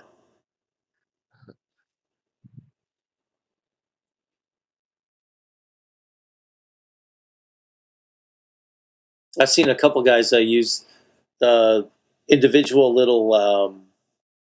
I guess the what the hell do you call those little? You put them on the frets, and they would be the calls or the whatever they call.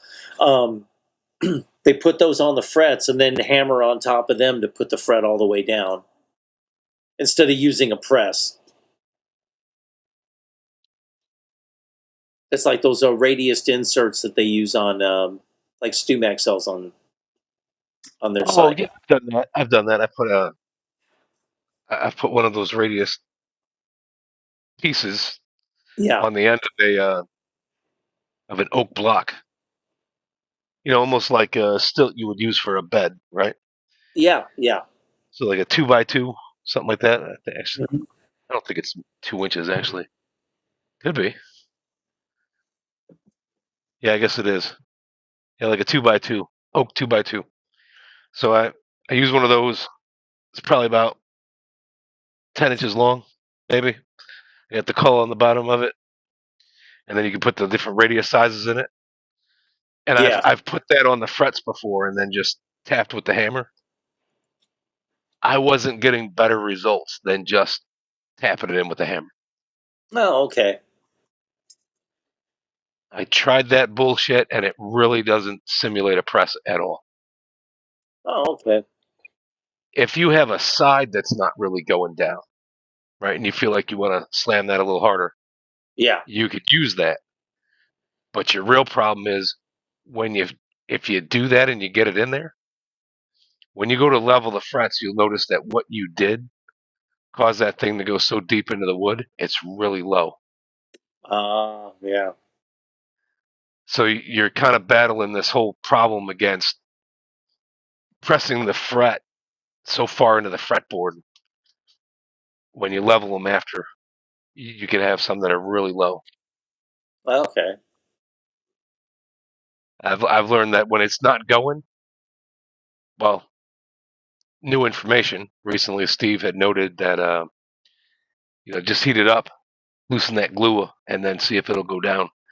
Because Yeah. sometimes it just went in a little crooked, something like that, something a little beyond your view of control. Just kind of Yeah. something odd going on. Sometimes the wood clumps up too fast, and then that'll cause the issue. Well, So okay. you're better off using the soldering iron, seeing if it was a glue issue and it'll go down. But if you feel like you're struggling with it, take it out, redo it, Yeah. because you don't want to press that thing so far into the fretboard that it's like half a millimeter down further than all the rest of Yeah. them, and you're just sanding for days to level Oh, this shit. no. Uh, oh my God. I just, it would be like, say, the 20th fret or something. Right. Just right there. I'm gonna tell you what, that'd make it easier. Oh, really? Hell yeah. I, okay. So particularly your 21st, 22nd, and or 23rd, 24th, doing that Yeah. shit, seating too deep, that's great, because I need those last two frets to be lower than all the rest of them anyway. Oh, okay. So it'd be better than, say, like the 3rd or the 5th fret. Exactly. Yeah. If that happens around the 5th, the 8th. Actually, I like to get the neck more than straight, right? So it's a little convex as opposed Yeah. to concave, right? Just a little bit. And I'll tell you why that's a good idea. Because with this dumb example, you can get my drift. You get all the frets out, you got everything all set to go, and you're putting these damn things in there, and then you're gonna tape it, and then you're gonna level it, right? Yeah. So maybe the tape's on it, and you've already leveled it, and your weather's fluctuating. So more specifically, it's real hot during the day and real freaking cold at night. Are you gonna tell me that the next day your fretboard is still level? Yeah. Now, if you went over a little too much, you no longer care. Right. So you put all the tape on, and your mom calls you for supper, and then you decide, well, I'll do the rest of this shit tomorrow.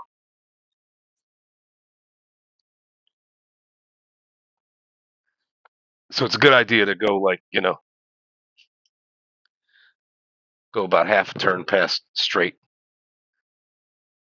And then when you go to level them, all that matters ultimately is the plane of your frets, not so much the plane of the fretboard. And the reason I say that is when you run have your string going across the top and you're trying to see what the relief is. Yeah. Are you paying attention to the fretboard or are you paying attention to the frets? Yeah. Because logic would say you got the string going across the frets. You're holding down the first fret or the second and the 20th fret. And you're trying to see, is my neck straight? And you're comparing that against the frets. Yeah. So it really matters. It was your frets, did you level the frets properly versus how straight was the neck when you did it? Okay. Yeah. You don't want to let it be out of whack, but you see what I mean? Yeah. Yeah. Totally. You want to have a real consideration of that step. I'm not saying, miss the step because it only matters if your frets are straight. I didn't say that. And I feel like I'm trying to get ahead of it because people on the internet hear those things you don't say. Yeah. Or Yeah. you just don't want to remember it wrong. So I'm not, so I'm just saying, don't skip the step. It's just, Yeah.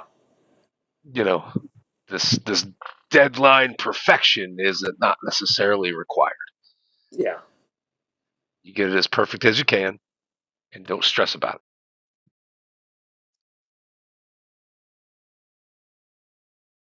Yeah. Because fretwork is an art form. It really is. It really is. And there's so many other things to worry about intensely.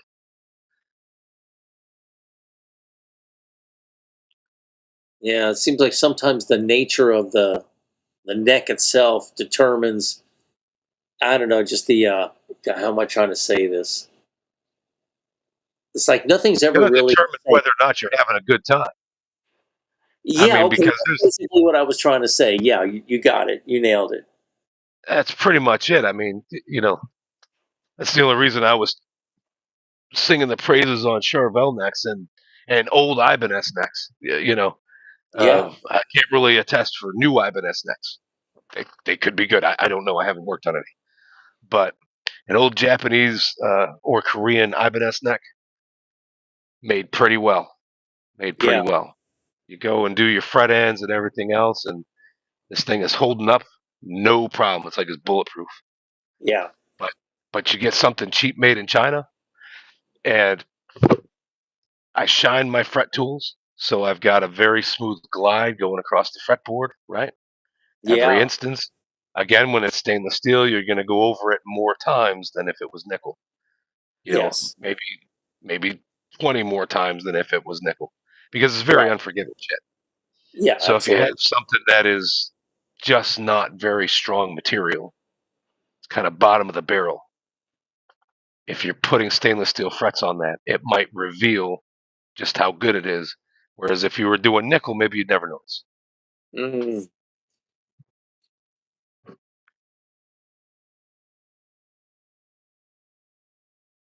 But yeah, I've definitely seen a major difference in doing a nickel frets and doing stainless steel.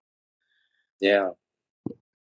And I worry about the fret ends the way I do because it's not like your hands are just going to sand it off in a few hours.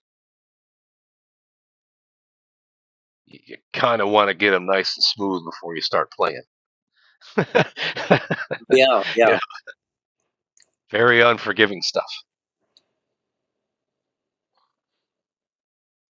Do you think well, obviously you're a big fan of stainless steel frets, because you work on them pretty much exclusively, don't you? It might seem that way. I refretted all my guitars except for one that I didn't feel needed it, and three that already had stainless steel frets, Mm, which is soon to be actually just two that already had stainless steel frets. That it was a good job because of this Warmoth neck. I don't know. I'll work with it a bit more, but I would say the better option, and maybe I'll think more clearly on it tomorrow. The better option would be to refret it, because I really need that tang snipped out of there. Yeah. I already know what's going to happen in the winter. It's like it's unavoidable. Now it'll shrink a little bit, whereas the last winter, I thought it was a lot worse than it was. Hmm. Frets really came out of this PV neck, and then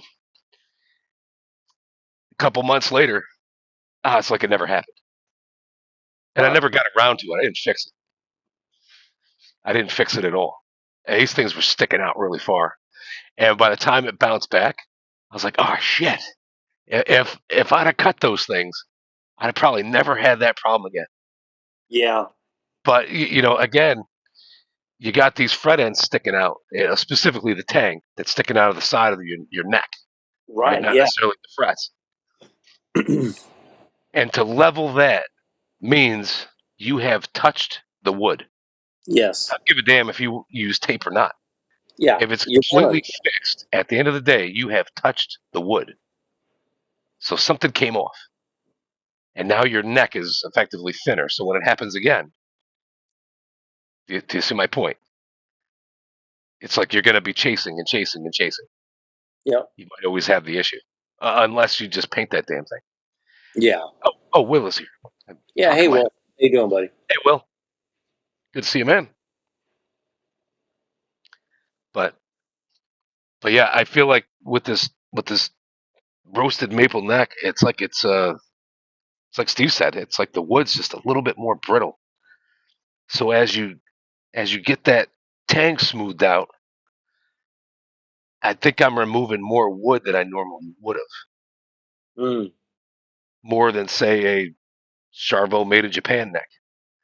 That Oh. one that one neck, that is the absolutely the best one I have as far as my experience putting on stainless steel frets, Mm. rounding the edges.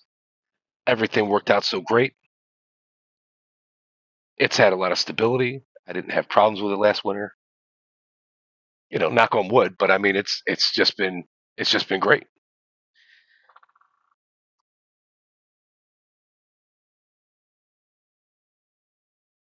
But with that being said, I mean, will I ever lean towards getting such a beautiful fretboard? Because I'll be honest with you, bird's eye maple, that used to be my favorite. Used to be. Okay. It's not as strong as your quarter sawn maple, your That's regular true. standard quarter sawn maple. And having done all these fret jobs, because I want to be good at it, right? Like they say, Yeah. stainless is very unforgiving, very unforgiving. You Mhm. really want to know what you're doing so that your customer is satisfied with it. And how the hell else am I going to get there? Now I like them because they'll shine up and really stay that way. Yeah. Whereas we're running our air conditioning so much in Texas. By the end of the summer, you shine your frets in May, and and you don't play the guitar, and your nickel frets are going to look like crap come October. Yeah. Yeah. Now, if I have a customer could come over and I want help with my guitar, and he's looking at the guitars on the wall, or he happens to see that stuff, I got a bunch of green frets everywhere. I'm Yeah. not really advertising myself. True. Very true. So my guitars are my resume. That's like with I asked Ron about the Evo Gold fret wire, his experience, and they're all right, but they tend to dull out really quickly. Yeah, that was my experience. I wasn't real impressed with them. Oh, okay. The cryo frets, I was very impressed with those. Oh, I okay. was very impressed with cryo. In fact, I would be willing to bet you this Warmouth neck could stand to get some cryo frets. Oh, That that's would something. probably be the smartest thing I could do with this neck. Oh, that's cool. Sounds like you kind of found a new path. Maybe. I got to think about that. Yeah. Yeah, I like sleep on it. I press really hard when I play. And then all I want to play is metal. So it's not like I'm going to have this situation where, oh, I feel like the nickel sounds better than the stainless. If you're playing 5-finger death punch, I mean, you're not going to notice. I'll be honest with you. You're just not going to notice. Yeah, you're going to want more like durability and longevity out of your frets more than so. Oh, I noticed a little upper frequencies in this nickel silver. Yeah, no one cares. You know, you're on tour, you're playing, you press hard. You know, you want tough frets. Yeah, and I would say, it's like think of the Dimebag and Zach Wild experience listening to when they're playing their solos and you're not hearing the rest of the band. Of Yeah, course, with Dime, it really didn't freaking matter.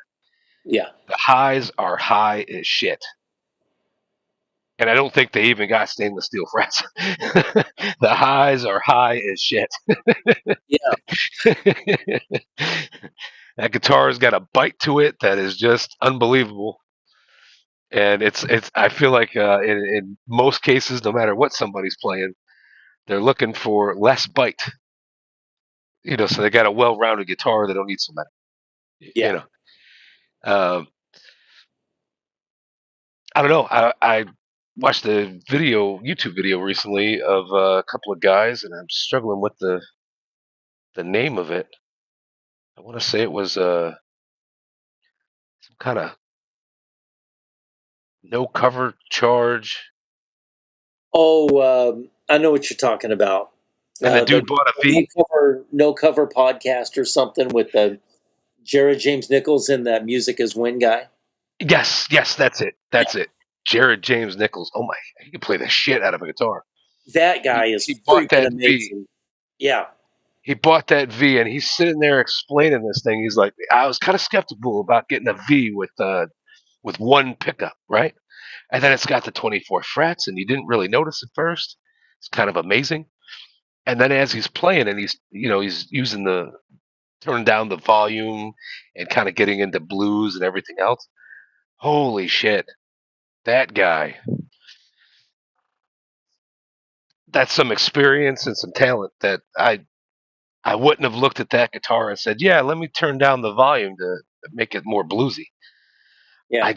That would have never crossed my mind. Did But you ever? it has everything to do with the kind of music I listen to and play as well. You know what I mean? I think, but still, brilliant guy. I Oh don't yeah, think I don't think stainless steel frets would have helped on that guitar. I think no. it was best with the nickel frets it had to get the experience that he was having, and that's really the point of what I was trying to say. I'd Did say you? that certain guitars are going to need those nickel frets. Right. Did you ever see? I'll just call him JJN. But when he was playing, and there's like, oh, you don't play with a pick, and he goes, yeah, I just use my fingers, and then he handed him a pick. Here, try playing, and he was like, oh man, I can't do this. This is weird. And he goes back to playing with his fingers, and he's right back. And that was pretty cool. I felt like when he was playing that V, yeah, more often than not it was with his fingers, but every now and again I felt like I caught him using a pick, maybe, Hmm. possibly, or just my brain was expecting that he was. But yeah, he was amazing without a pick. Yeah. That was really I think great. like Zach figured out the actual year of his Telecaster. He always plays it. He says the '72 Fender made in Japan. It's probably an '82 because it wasn't until um, the early '80s that Fender bought themselves out from CBS when Bill Schultz, headed that, and they needed products, so they went to to the Tokai factory, that Fuji Gengaki factory, and it was around that time that they started making um, Japanese Fenders just to fill the market. And I used to actually have a guitar just like yours way back in the day, in the mid '90s.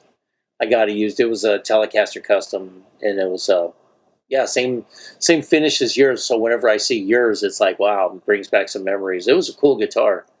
That's one of those I kind of regret letting go, but it was like I didn't think Telecasters were cool at that time, so that just goes to show how much of an idiot I was.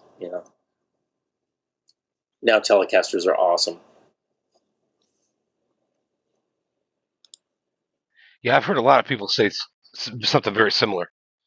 Didn't see the value of a Telecaster until they were a good 30 years into guitar, at least. Yeah. I've heard a lot of people say that.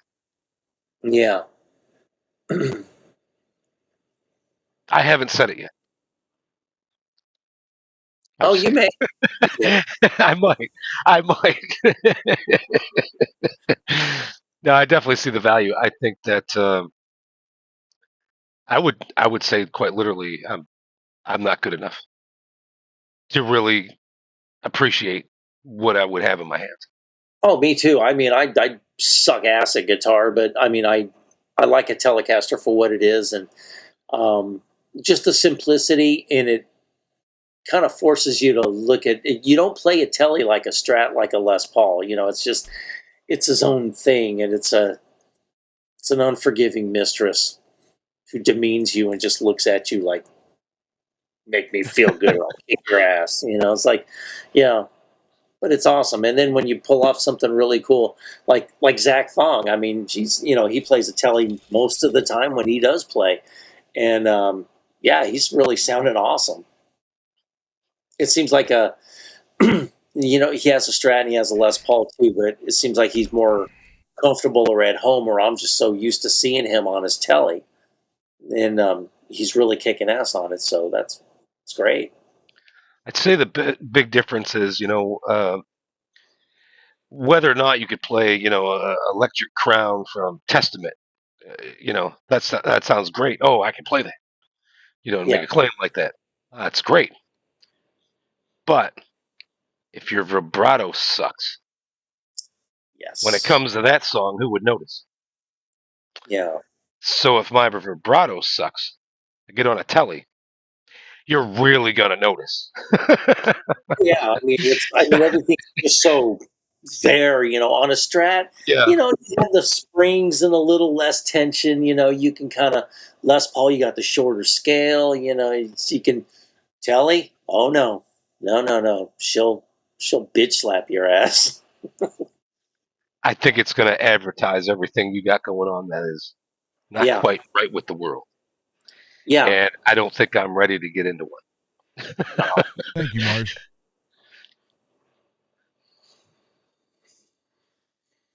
I've decided I am going to strip all the stuff off that body and just re-clear it. Okay. But at least it was looking good. It looked at nice. least I got all the dings filled. There's a couple that once I buffed it, they kind of hit the light. So I'll just take everything off of it, take neck off, everything out of it, just block sand the hell out of it, then re-clear the whole thing. There you go. And it'll be done. It'll be perfect. Wait a minute. Sorry about this, Greasy. Hold on. I do this every time to you. Sorry. I think I'm going to get the cryo fret wire for that Warmoth guitar, that Warmoth neck. Sounds like an idea. Yeah. Yeah, I am just not getting them edges rounded like I want. And I'm not saying I can't. Oh, I probably can. How much of that freaking fretboard is coming off? Yeah. Maybe the neck is determining what fret wire you should use. Versus instead of you going just straight up stainless, it's kind of telling you maybe you need to do something else. I'll show it to you. It's beautiful. Made me feel like, it reminded me of a violin. And, like I always tape on Jack here. Benny violin? I don't know, any violin. But you got this beautiful neck. Yeah. That had a very vintage feel to it, right? So this is, I want it filling that. It's a hole that Warmoth puts in it so that it's held on a specific kind of tool, right? Call it a press. Spit when I talk because my head's pointed down. But it's so that they could put a modern shape on the back of it, and then it's constructed like vintage, right? Yeah. Which is so odd. Whatever. Anyway, I know I got the tape on here because I got the strings wrapped around so that they would be out of my way to work on the frets. But yeah, just very beautiful, Yeah. very beautiful neck. And I will say that when I got it, and being a 12-inch radius, that really felt more like a 10. I mean, honestly, very nice neck. But it's like somebody put jumbo stainless on this, and it's a Gibson scale. Mm. I feel like they really missed the mark, and that's probably why it was for sale. To be honest with you. Oh. So using some thinner fret wire would probably be the answer. And then that cryo stuff, still pretty strong, shines up nice, stays shiny. Yeah. It's honestly very nice stuff. Yeah, I want to try some of that myself. Well, I'll send you the 2 or 3 inches that I don't use.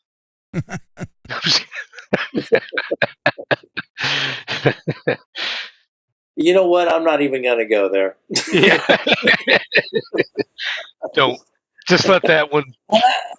Never mind. I'm gonna try to forget I said it. let's start there. I'm gonna forget that I said it. In other words, Zach says he loves playing that Telecaster. One of the main reasons was his uncle's guitar. So yeah, I mean, he has a butterscotch blonde one also, but I don't know. I'm so used to seeing him with that sunburst custom Telecaster that I don't know. It suits him. I don't know. It's weird seeing Zach playing something other than that sunburst Telecaster. So.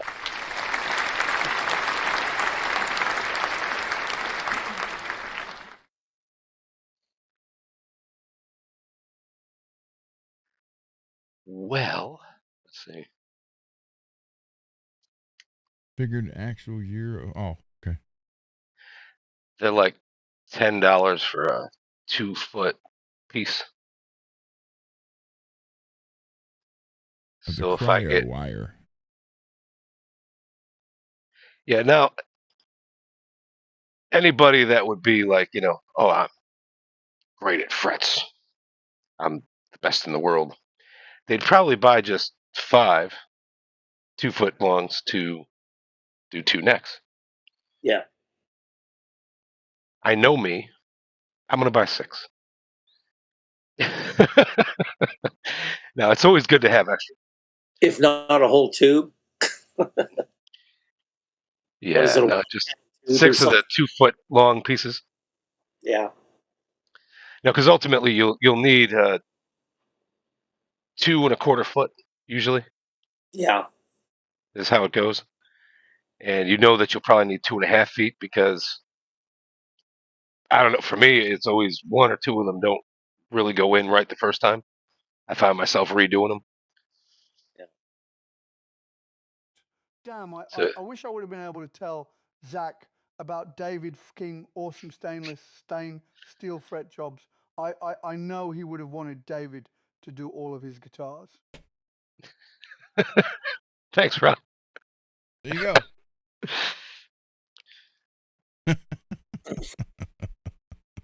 So, how you feeling, Ron? You feel better? Yeah, a little bit. Okay, good.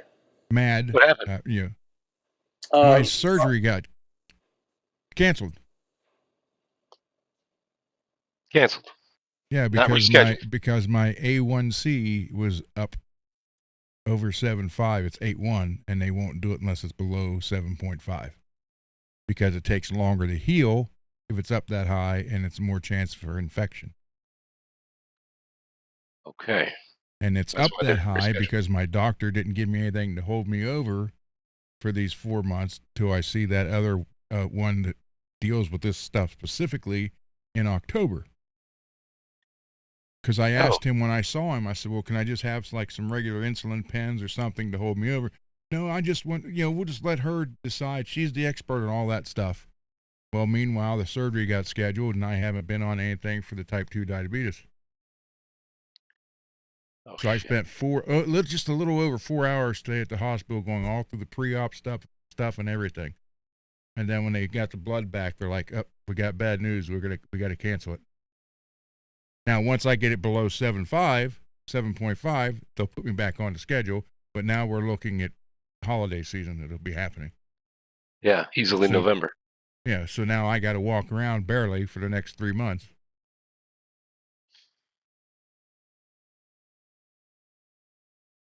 Damn.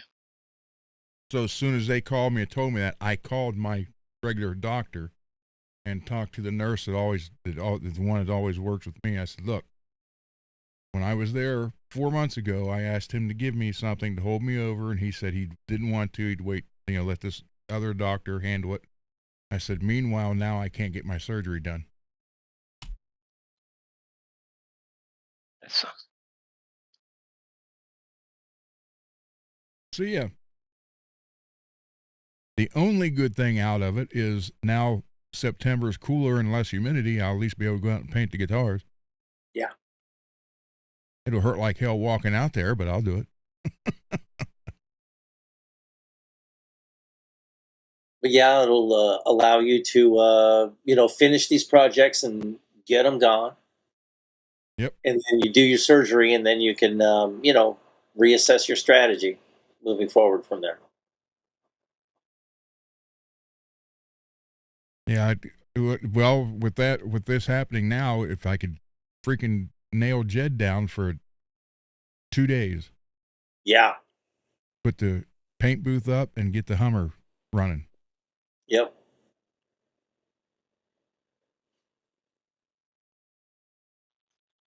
Oh well. Did you get any painting done? No. I came home from the hospital. I was there. I didn't leave there. By the time I got home, it was 12:30, 1 o'clock, somewhere around that period. And then I knew Beth didn't get off work till 4:30, so I laid down to take a nap, and I wasn't just fell asleep when the phone rang and to tell me that. Then I had to call my doctor and then wait for her to call me back. And they did decide to call in insulin pens for me to hold me over till I see the doctor in October. It's like, you couldn't have done that 4 months ago, and I'd have been fine. Yeah. On Victoza, my A1C barely ever got to 6 or 6.1. It was usually 5.9. That stuff worked great, but the place I was getting it from, the grant ran out because I used to get it for $5 a month. Now, even with my insurance, it's $486 a month. Dang. So obviously, I can't get that. Yeah.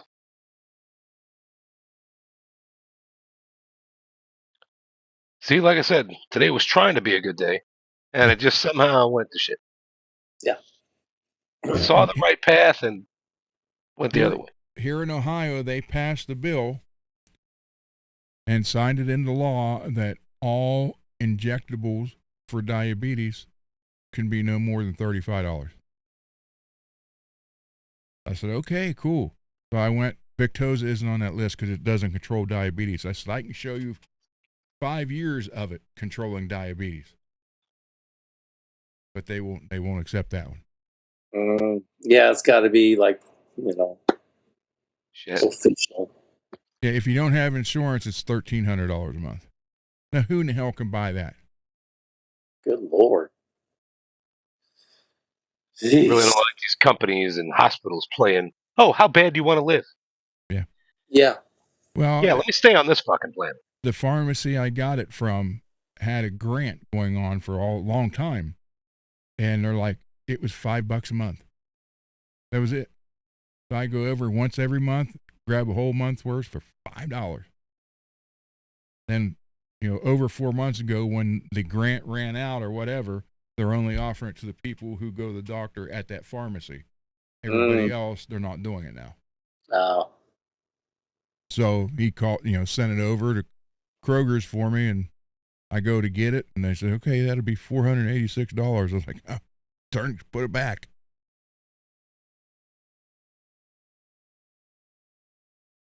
So actually, 8.1 with not having anything, I'm surprised it was only that high. I figured it'd been over 10.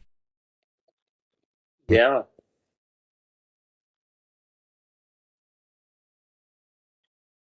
That's So, a tough. I don't have far to go from 8.1 to 7.5 or below, but Yeah. it's still going to take, 2 to 3 months to get there. Yeah. Dang. Then when I see that other doctor in October, who knows what that's going to happen? She might put me on something. I don't know. Everything else I passed with flying colors. Just the A1C was too high. That sucks so bad. I'm sorry, It's bro. always that one little thing that just gets you. Yeah. I'm sorry that happened. Well, I didn't know nothing about it. And then the last nurse that was in the room, I saw so many damn people today. She's like, "So are you still taking Victoza?" And I said, "No." She said, "Well, what was your A1C before?" I said, "On the Victoza, it was hovered 5.8 to 6.2, mostly. That was it, which is, Right. they recommend 7 if you're diabetic, to be 7 or below, or no more than 7. Hell, I was, Well below that. 5.8, 5.9. So I thought, okay. And she goes, "Well, what was it last time?" I said, it ended up being, because I hadn't had it for a month when I saw him last. I said it ended up being like 6.7 or 6.8.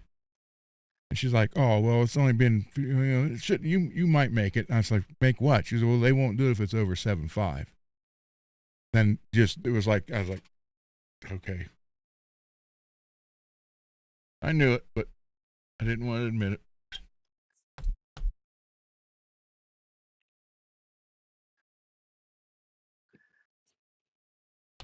Yeah. So now I'm forced to barely walk again and go up steps still back, or go down steps backwards and up them on all fours. But I mean, I can't make him do it, so I got to just wait. Yeah. But I hope my family doctor learned a lesson on that one. Yeah. Because I was surprised. I thought she was going to call me back and say, "Well, doctor wants to come in to see you," because he never calls anything in. He always wants to see you first. Yeah.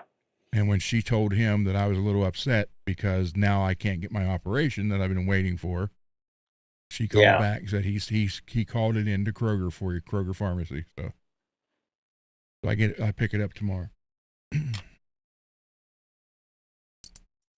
And then she's like, and he wants to see you in 3 weeks with just an A1C, a full fast A1C reading to see if it's coming down. Oh, okay. So which it will, because I told her 8.5 because I thought that's what they said. And when I got the paperwork, it said 8.1. So I'm already 0.4 ahead. Oh, there you go. But it just, because I had a friend who had a hip replacement, blood clot, and that was always in the back of my mind. And after today, going through all that, I was like, okay, I'm really going to do this, no problem.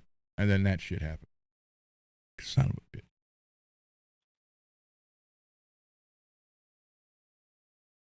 So, because I was worried about, she said, like the week before the surgery, no aspirin, Tylenol, Advil, nothing. And I'm thinking, you don't want me to walk then at all, do you? So,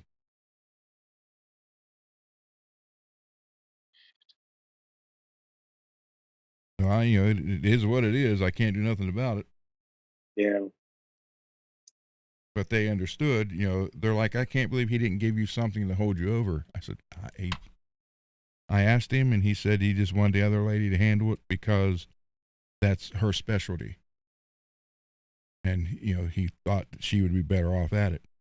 And, she might be, but damn, at least you could have gave me something, anything. Yeah, I mean, totally.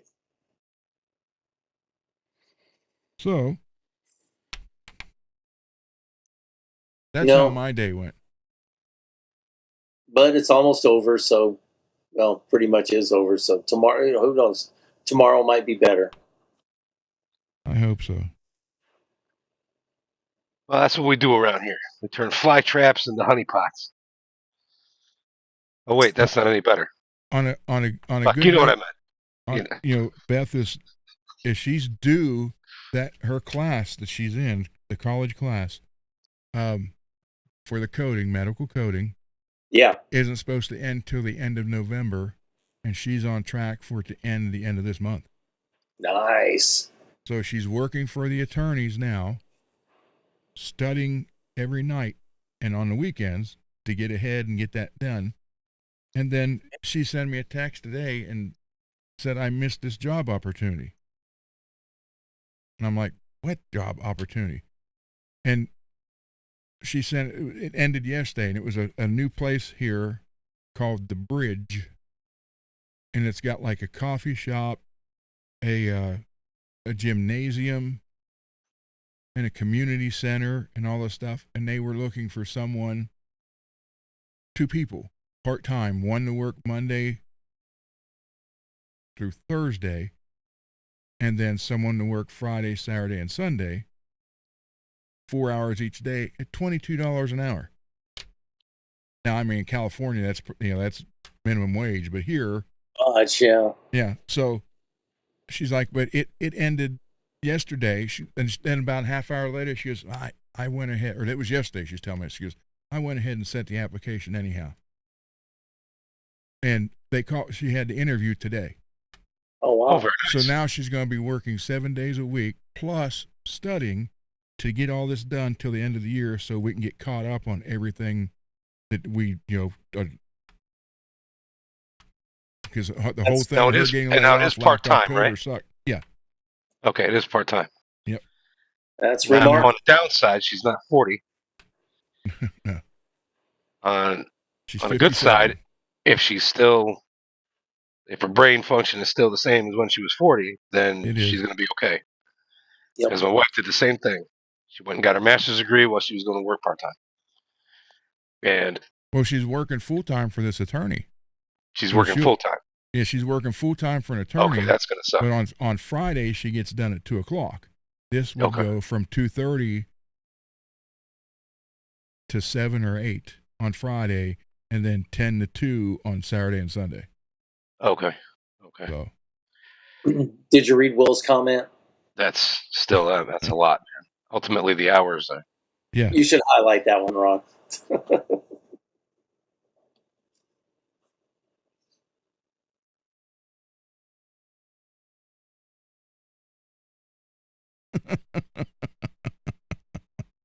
did you see that, David? Wish I could give you a big hug. That's very funny. Thank you, Will. That's a good one. Yeah. Yeah, we're here for you, Ron. Totally. So. You might want to talk to your half brother Cole.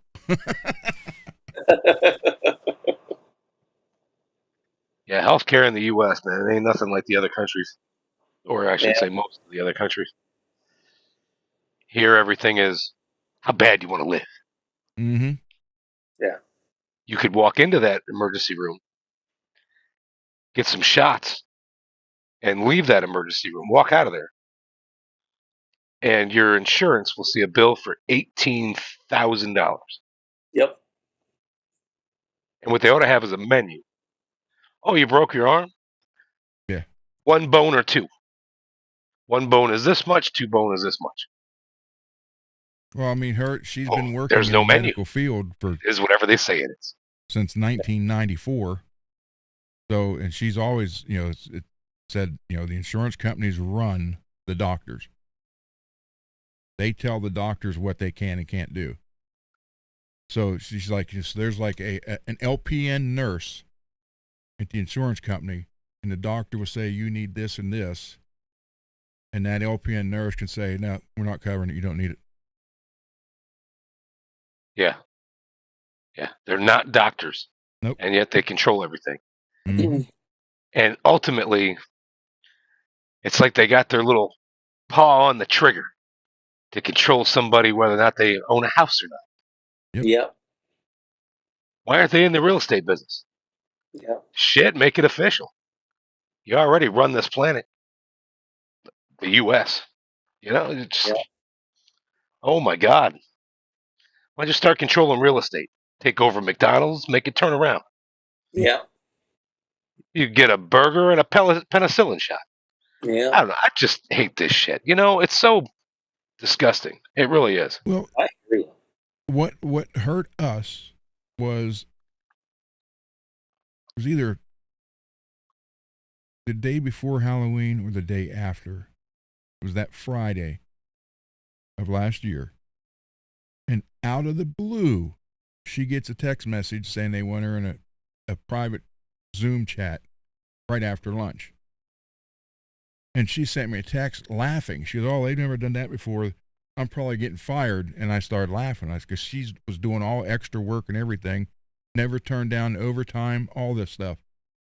And she had 2 weeks prior to that, she just found a whole new system they were bringing in to intertwine with the old system. She figured out it's not going to work. They were incompatible. So they thanked her for that too.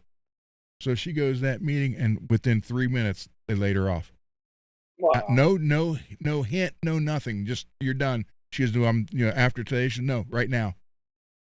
Then the following week, they laid off 3 or 4 more from her department. Then the following week after that, it's only down to 2 people now out of like 12 or 14 trying to do 14 people's work for 2 people.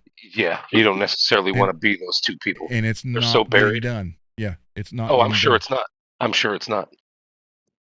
So because I'd been in a similar situation where I'm doing the work of 4 people. Yep. And I got it's like me and half of somebody because his brain was going. And the CEO wanted to be overly nice about it. And just doing the work of 4 people about freaking killed me. And I'm just looking at my options going, I work from home. I don't have to drive anywhere. You start a new job, you're going to have to keep driving to the office. Yep. Yeah. If you start a new job with work from home benefits, been working from they're home. going to have this software that, like, what measures, counts all your keys and whatever else, right? Every minute at your desk. You might as well chain your dick to the fucking leg on the desk because that's where you're going to be. Yep. Real discreet, like, out of the view of cameras. They can't have any idea you're doing it, but you're not allowed to get up and go pee. I've heard some of the nightmares. I mean, just as many, it's probably half and half. Some people have a very good experience getting these jobs working from home. Other people, this is where all the nightmares come from. I don't know. Either way, I don't want to drive in Dallas traffic between 7:30 and 9 a.m. Yeah. Do not blame you. I would rather wrestle with cardboard and get a million freaking cardboard paper cuts than play with that shit. Yeah. I mean, it is ridiculous. And then for like 2 years, I don't know what it's like these days, but like 2019, 2018, 5 o'clock would hit. Oh, and everybody wants to rush out of the office and go home. Yeah. Scatter. I wasn't hourly. So I decided, you know what? I'm going to sit my ass here and do my work. I got plenty of work. For my sanity, I'll have less to do in the morning. Everybody can act like, oh, you should go home. I used to tell them, no, my wife is there. I hang out with her every day from 7:30 to 9:30. Every single day without fail. Unless she went to her mother's or something. But anyway, every day, 7:30 to 9:30 since we've been together. And I think we got married in 2009. So every day. But I used to tell them that, I make jokes.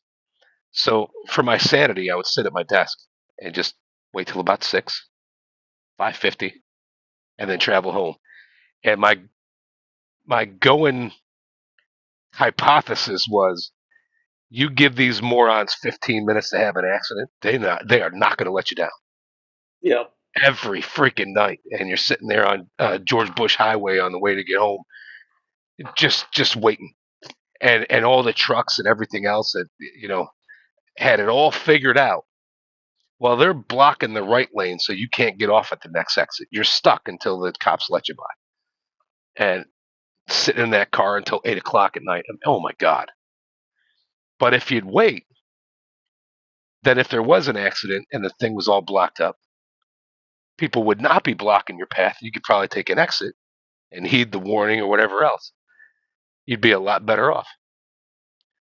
Yeah. But if you were there at 5:15 when that accident kicked off, oh, you're right in the middle of it.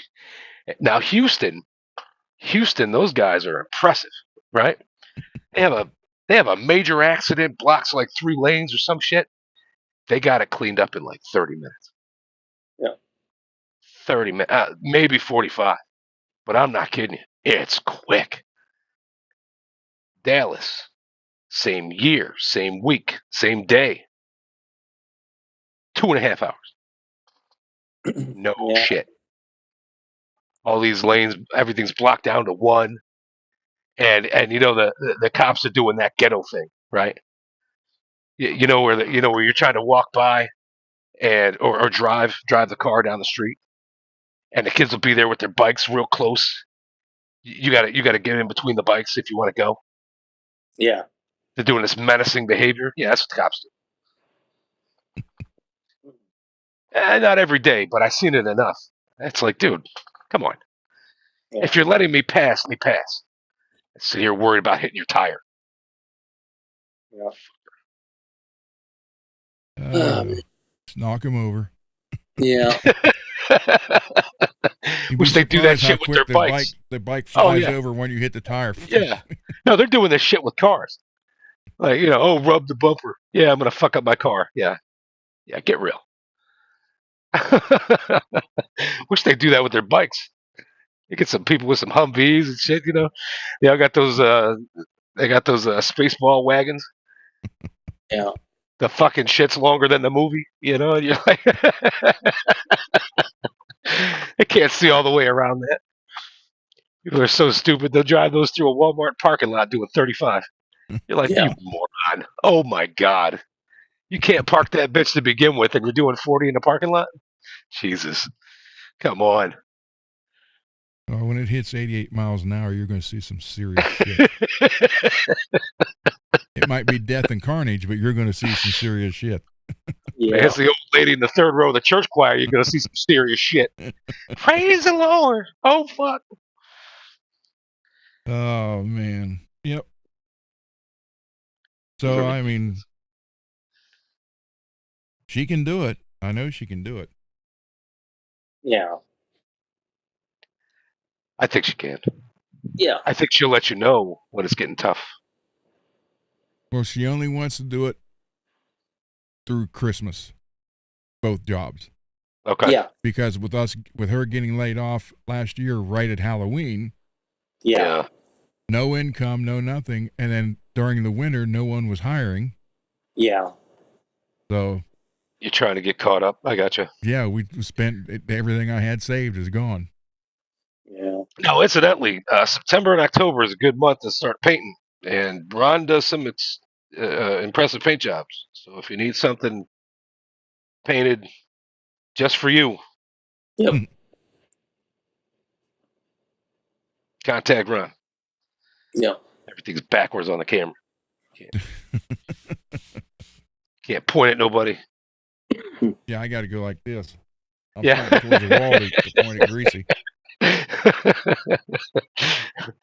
Hey, I made a sign for that one. Didn't I?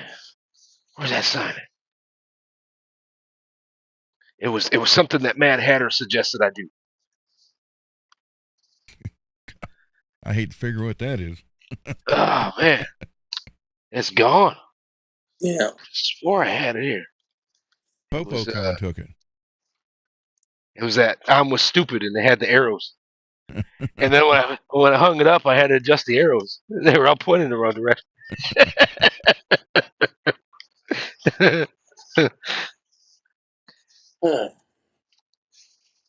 Damn, I hit the shit out of that one. Wow. See, it's got the arrows. So you're talking about Greasy and whoever's on the other side of you. Yeah. I don't know if the marker bled through. I could probably turn it around. So, and then Wednesday the telecasters that was supposed to come here for me to work on, he forgot all about it.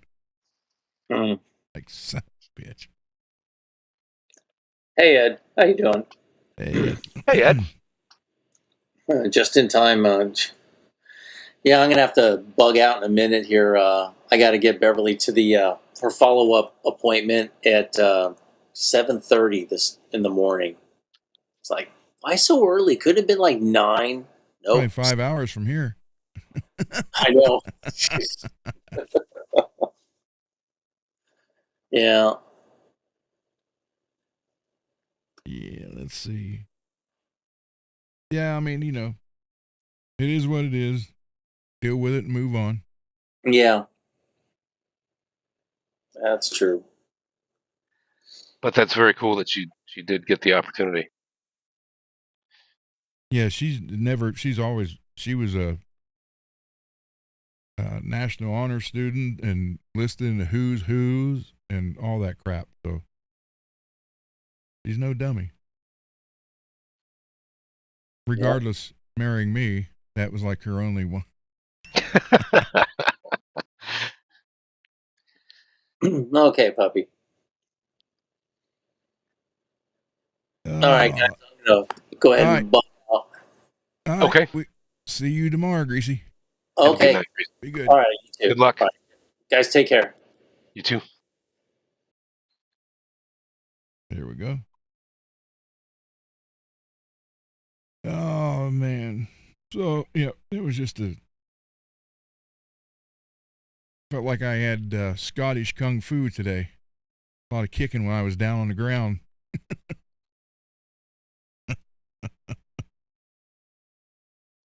All right, Mars, be good.